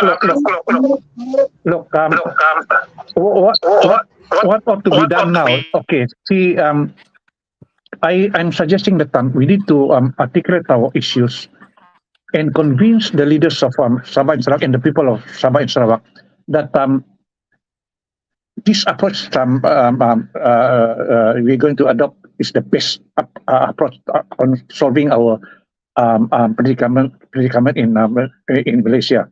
So why not we assign Robert Pay to make a draft, and then we fine tune it, and then we show it to the Sabah and Sarawakian leaders and the people of Sabah and Sarawak that this is the right path that we're going to take. Thank you. Yes, can I speak? Hello? Emily? Can I speak? Okay. Just quick response to Daniel and Dominic. In relation to Daniel's suggestion, yes, I think we may have to just draft a resolution after this talk, and then hand it around the participants to get their endorsement. The other point I'd like to raise is the point raised by Dominic about the Malaysia Agreement being signed by British officials on behalf of Sabah and Sarawak. Now, the question is, if the Queen's representatives signed for Sabah and Sarawak, does it not mean that it was not really effective because the British were merely making an agreement with themselves? So it is absurd, isn't it, that Party A wants to make an agreement with Party B and I sign for Party B. Is that a free and voluntary agreement? I think any lawyer would look at it, say from even the basic contract rules, it would not be a valid agreement. So the making of MA63 is riddled with illegalities. I mean, one of the signatory was the Sarawak Colonial Attorney General, P.E.H. Pike, and he was the lawyer who advised the British government that neither Sabah or Sarawak were sovereign and therefore should be excluded from MA63. But he went on and said, purely for presentational purposes, they should be included. In other words, it was all window dressing to show the people of Borneo and the world that the Sarawakians and Sabahans had signed the agreement, but it had no real legal binding effect. You know, I mean, Dominic said it was just purely for presentational purpose. So from that, even that point, and the fact that the British officials signed the agreement would have been rendered not binding on the parties.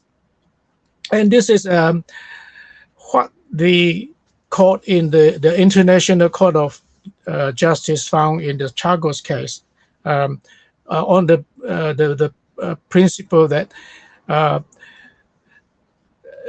colonial power cannot make an agreement with its colony, you know, which is fully under its control. It has the colony didn't have legislative or executive powers, and this was exactly the situation for Sabah and Sarawak in July 1963. Sarawak was so-called given some form of self-rule, but it didn't happen until 31st of August 1963. On 22nd of July, the chief minister and cabinet were appointed by the British. It was not like elected by the people. That's totally different. If they were elected by the people, there might be some argument to say they would have some authority to make an agreement. But even then, the agreement was already signed before that happened.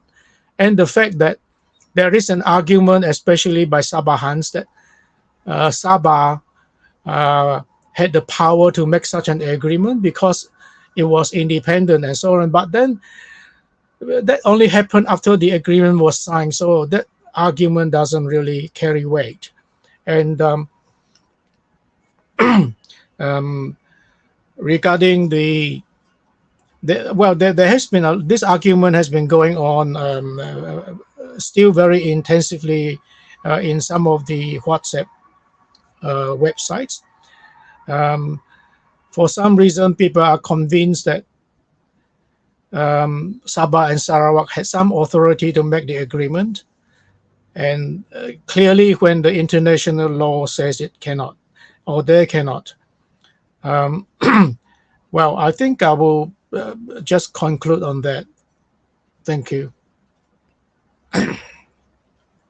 Okay, thank you, Mr. By the way, we have another from Adakah Wong. Yeah, I have this last thing to say. Look, why don't we set up a WhatsApp group among us only, and then we articulate on the way forward. We fine tune it, and then we some sort of advice or pass it to our leaders and the people of Sabah and Sarawak to digest. Thank you. I agree. Actually, Saudara Daniel, besides the WhatsApp group, I think there would be more on the organizational part. Because you see, at the forum, we are only sharing our views. What needs to be done is, I think we need to organize a convention of all the NGOs who are interested from Sabah and Sarawak, and also from around the world, at the location where we trash out, and then we debate, and then we present that as resolutions. Of course, I think Saudara Robert is in the best position to draft some of those resolutions. I think if you go through a convention of all the participating NGOs and NGIs from Sarawak and Sabah and around the world, I think it will carry far more weight after it has been thoroughly debated by all of us. I think that will be the best way. So, and then a resolution from that can also give us the resolve to mount the requisite action plan. I think that will be the best way. We are now discussing our views right now, but we are not coming in as NGOs per se, where our members can actually participate and give their views and share with us. I think there will be a better way. This is only a forum. but a convention would have a better way. Thank you very much. That's right. Thank you, Mr. Dominic. We have Can I say that, Emily, I'm glad that Dominic accepted my earlier suggestion of a convention, and this is truly something we must do. We must be firmly determined to carry through this stage one, to convene a meeting of all the concerned NGOs and persons and people who support the idea, to thresh out what we want and to formulate an agenda with a united platform. This is something which 10 years down the track we are still talking, and then I know the people are getting rather, well, had enough of all the talk and may have been disappointed and disillusioned. So this approach certainly will gain a lot of attention and support, and I fully endorse it. And I'll be happy to draw up a resolution so we can all look at it, and at some stage, not too long, we should be convening a meeting, an international meeting at a location suitable to all of us, to spend time to thresh out the issues. And of course, before that, we must have a interim committee to organize and to compile the agenda and the topics and call for submissions and papers. So all this we can, it can be our manifesto eventually for what we want to do. So I express this view with great enthusiasm and positiveness to all our listeners, and call on you to express your views and to support such a move. Thank you. Okay, thank you, Mr. Robert. So we go to the next question. Moses, I lost the question. Okay, so our next question from the comments, Abel Wong. Do you think 10 years enough to educate Sabahan about Sabah rights, and with the huge number of illegal immigrants in Sabah who obtain IC through the infamous Project M, do you think you can achieve your goal? Who want to start with this question? Mr. Robert, would you like to start? I know this question scares a lot of people. It's sort of used like a bogeyman, you know, and a lot of I find that a lot of Sabahans are frozen stiff with the concern about the being outnumbered. I think this solution was proposed by actually a Filipino president, Macapagal, when he said in the 1980s regarding the Sabah claim, he said this issue could be resolved in 3 ways. Sabahans could have a referendum, a proper referendum to make the choice whether they want to be with the Philippines and whether they want to be with Malaysia, or whether they want to be independent. Now, first, I must qualify this Sabah claim.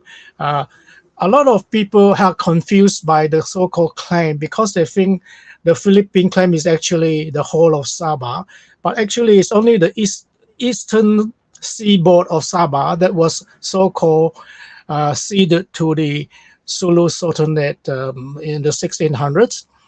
So whatever the Philippines is claiming is related to that area. They have no right to claim the whole of Sabah. So Sabahans should discard the idea that the Philippines have a claim to the whole of Sabah. But in any case, the late Filipino president's suggestion that this is the way forward, and I feel that Borneo and Lena have also brought it up tonight, that a referendum is the way to go, but with a condition subject to the fact that people who have fake IDs are not permitted, or who have IDs which were granted after a certain period will not be permitted to vote in the referendum. And I think we should seriously look at this question and look at how to solve it. Thank you. Okay, thank you, Mr. Robert. So I think we have a great discussion tonight in regards of our topic, decolonization or recolonization. We've been live for 3 hours and 40 minutes, and congratulations for to all speakers for your patience, elaborating your views and suggestion for what happens next. And we all have aspiration for our future. We want to determine our future by ourselves without the intervention of outsiders. So we hope that we hope that we always have a great discussion like this, a great topic discussion like this live, to present our citizens in Sabah and Sarawak, to educate our people on our rights, on their rights. And any closing from you, Moses? Would you like to say anything before? Nothing? Okay, so thank you for watching us tonight. I hope this video will circulate and educate everyone. So good night, everyone. Good night, Mr. Robert. Good night. Thank you all. Thank Yeah. you all. Thank you. Until next time. Yeah. Yep. Thank you. Thank you. Bye.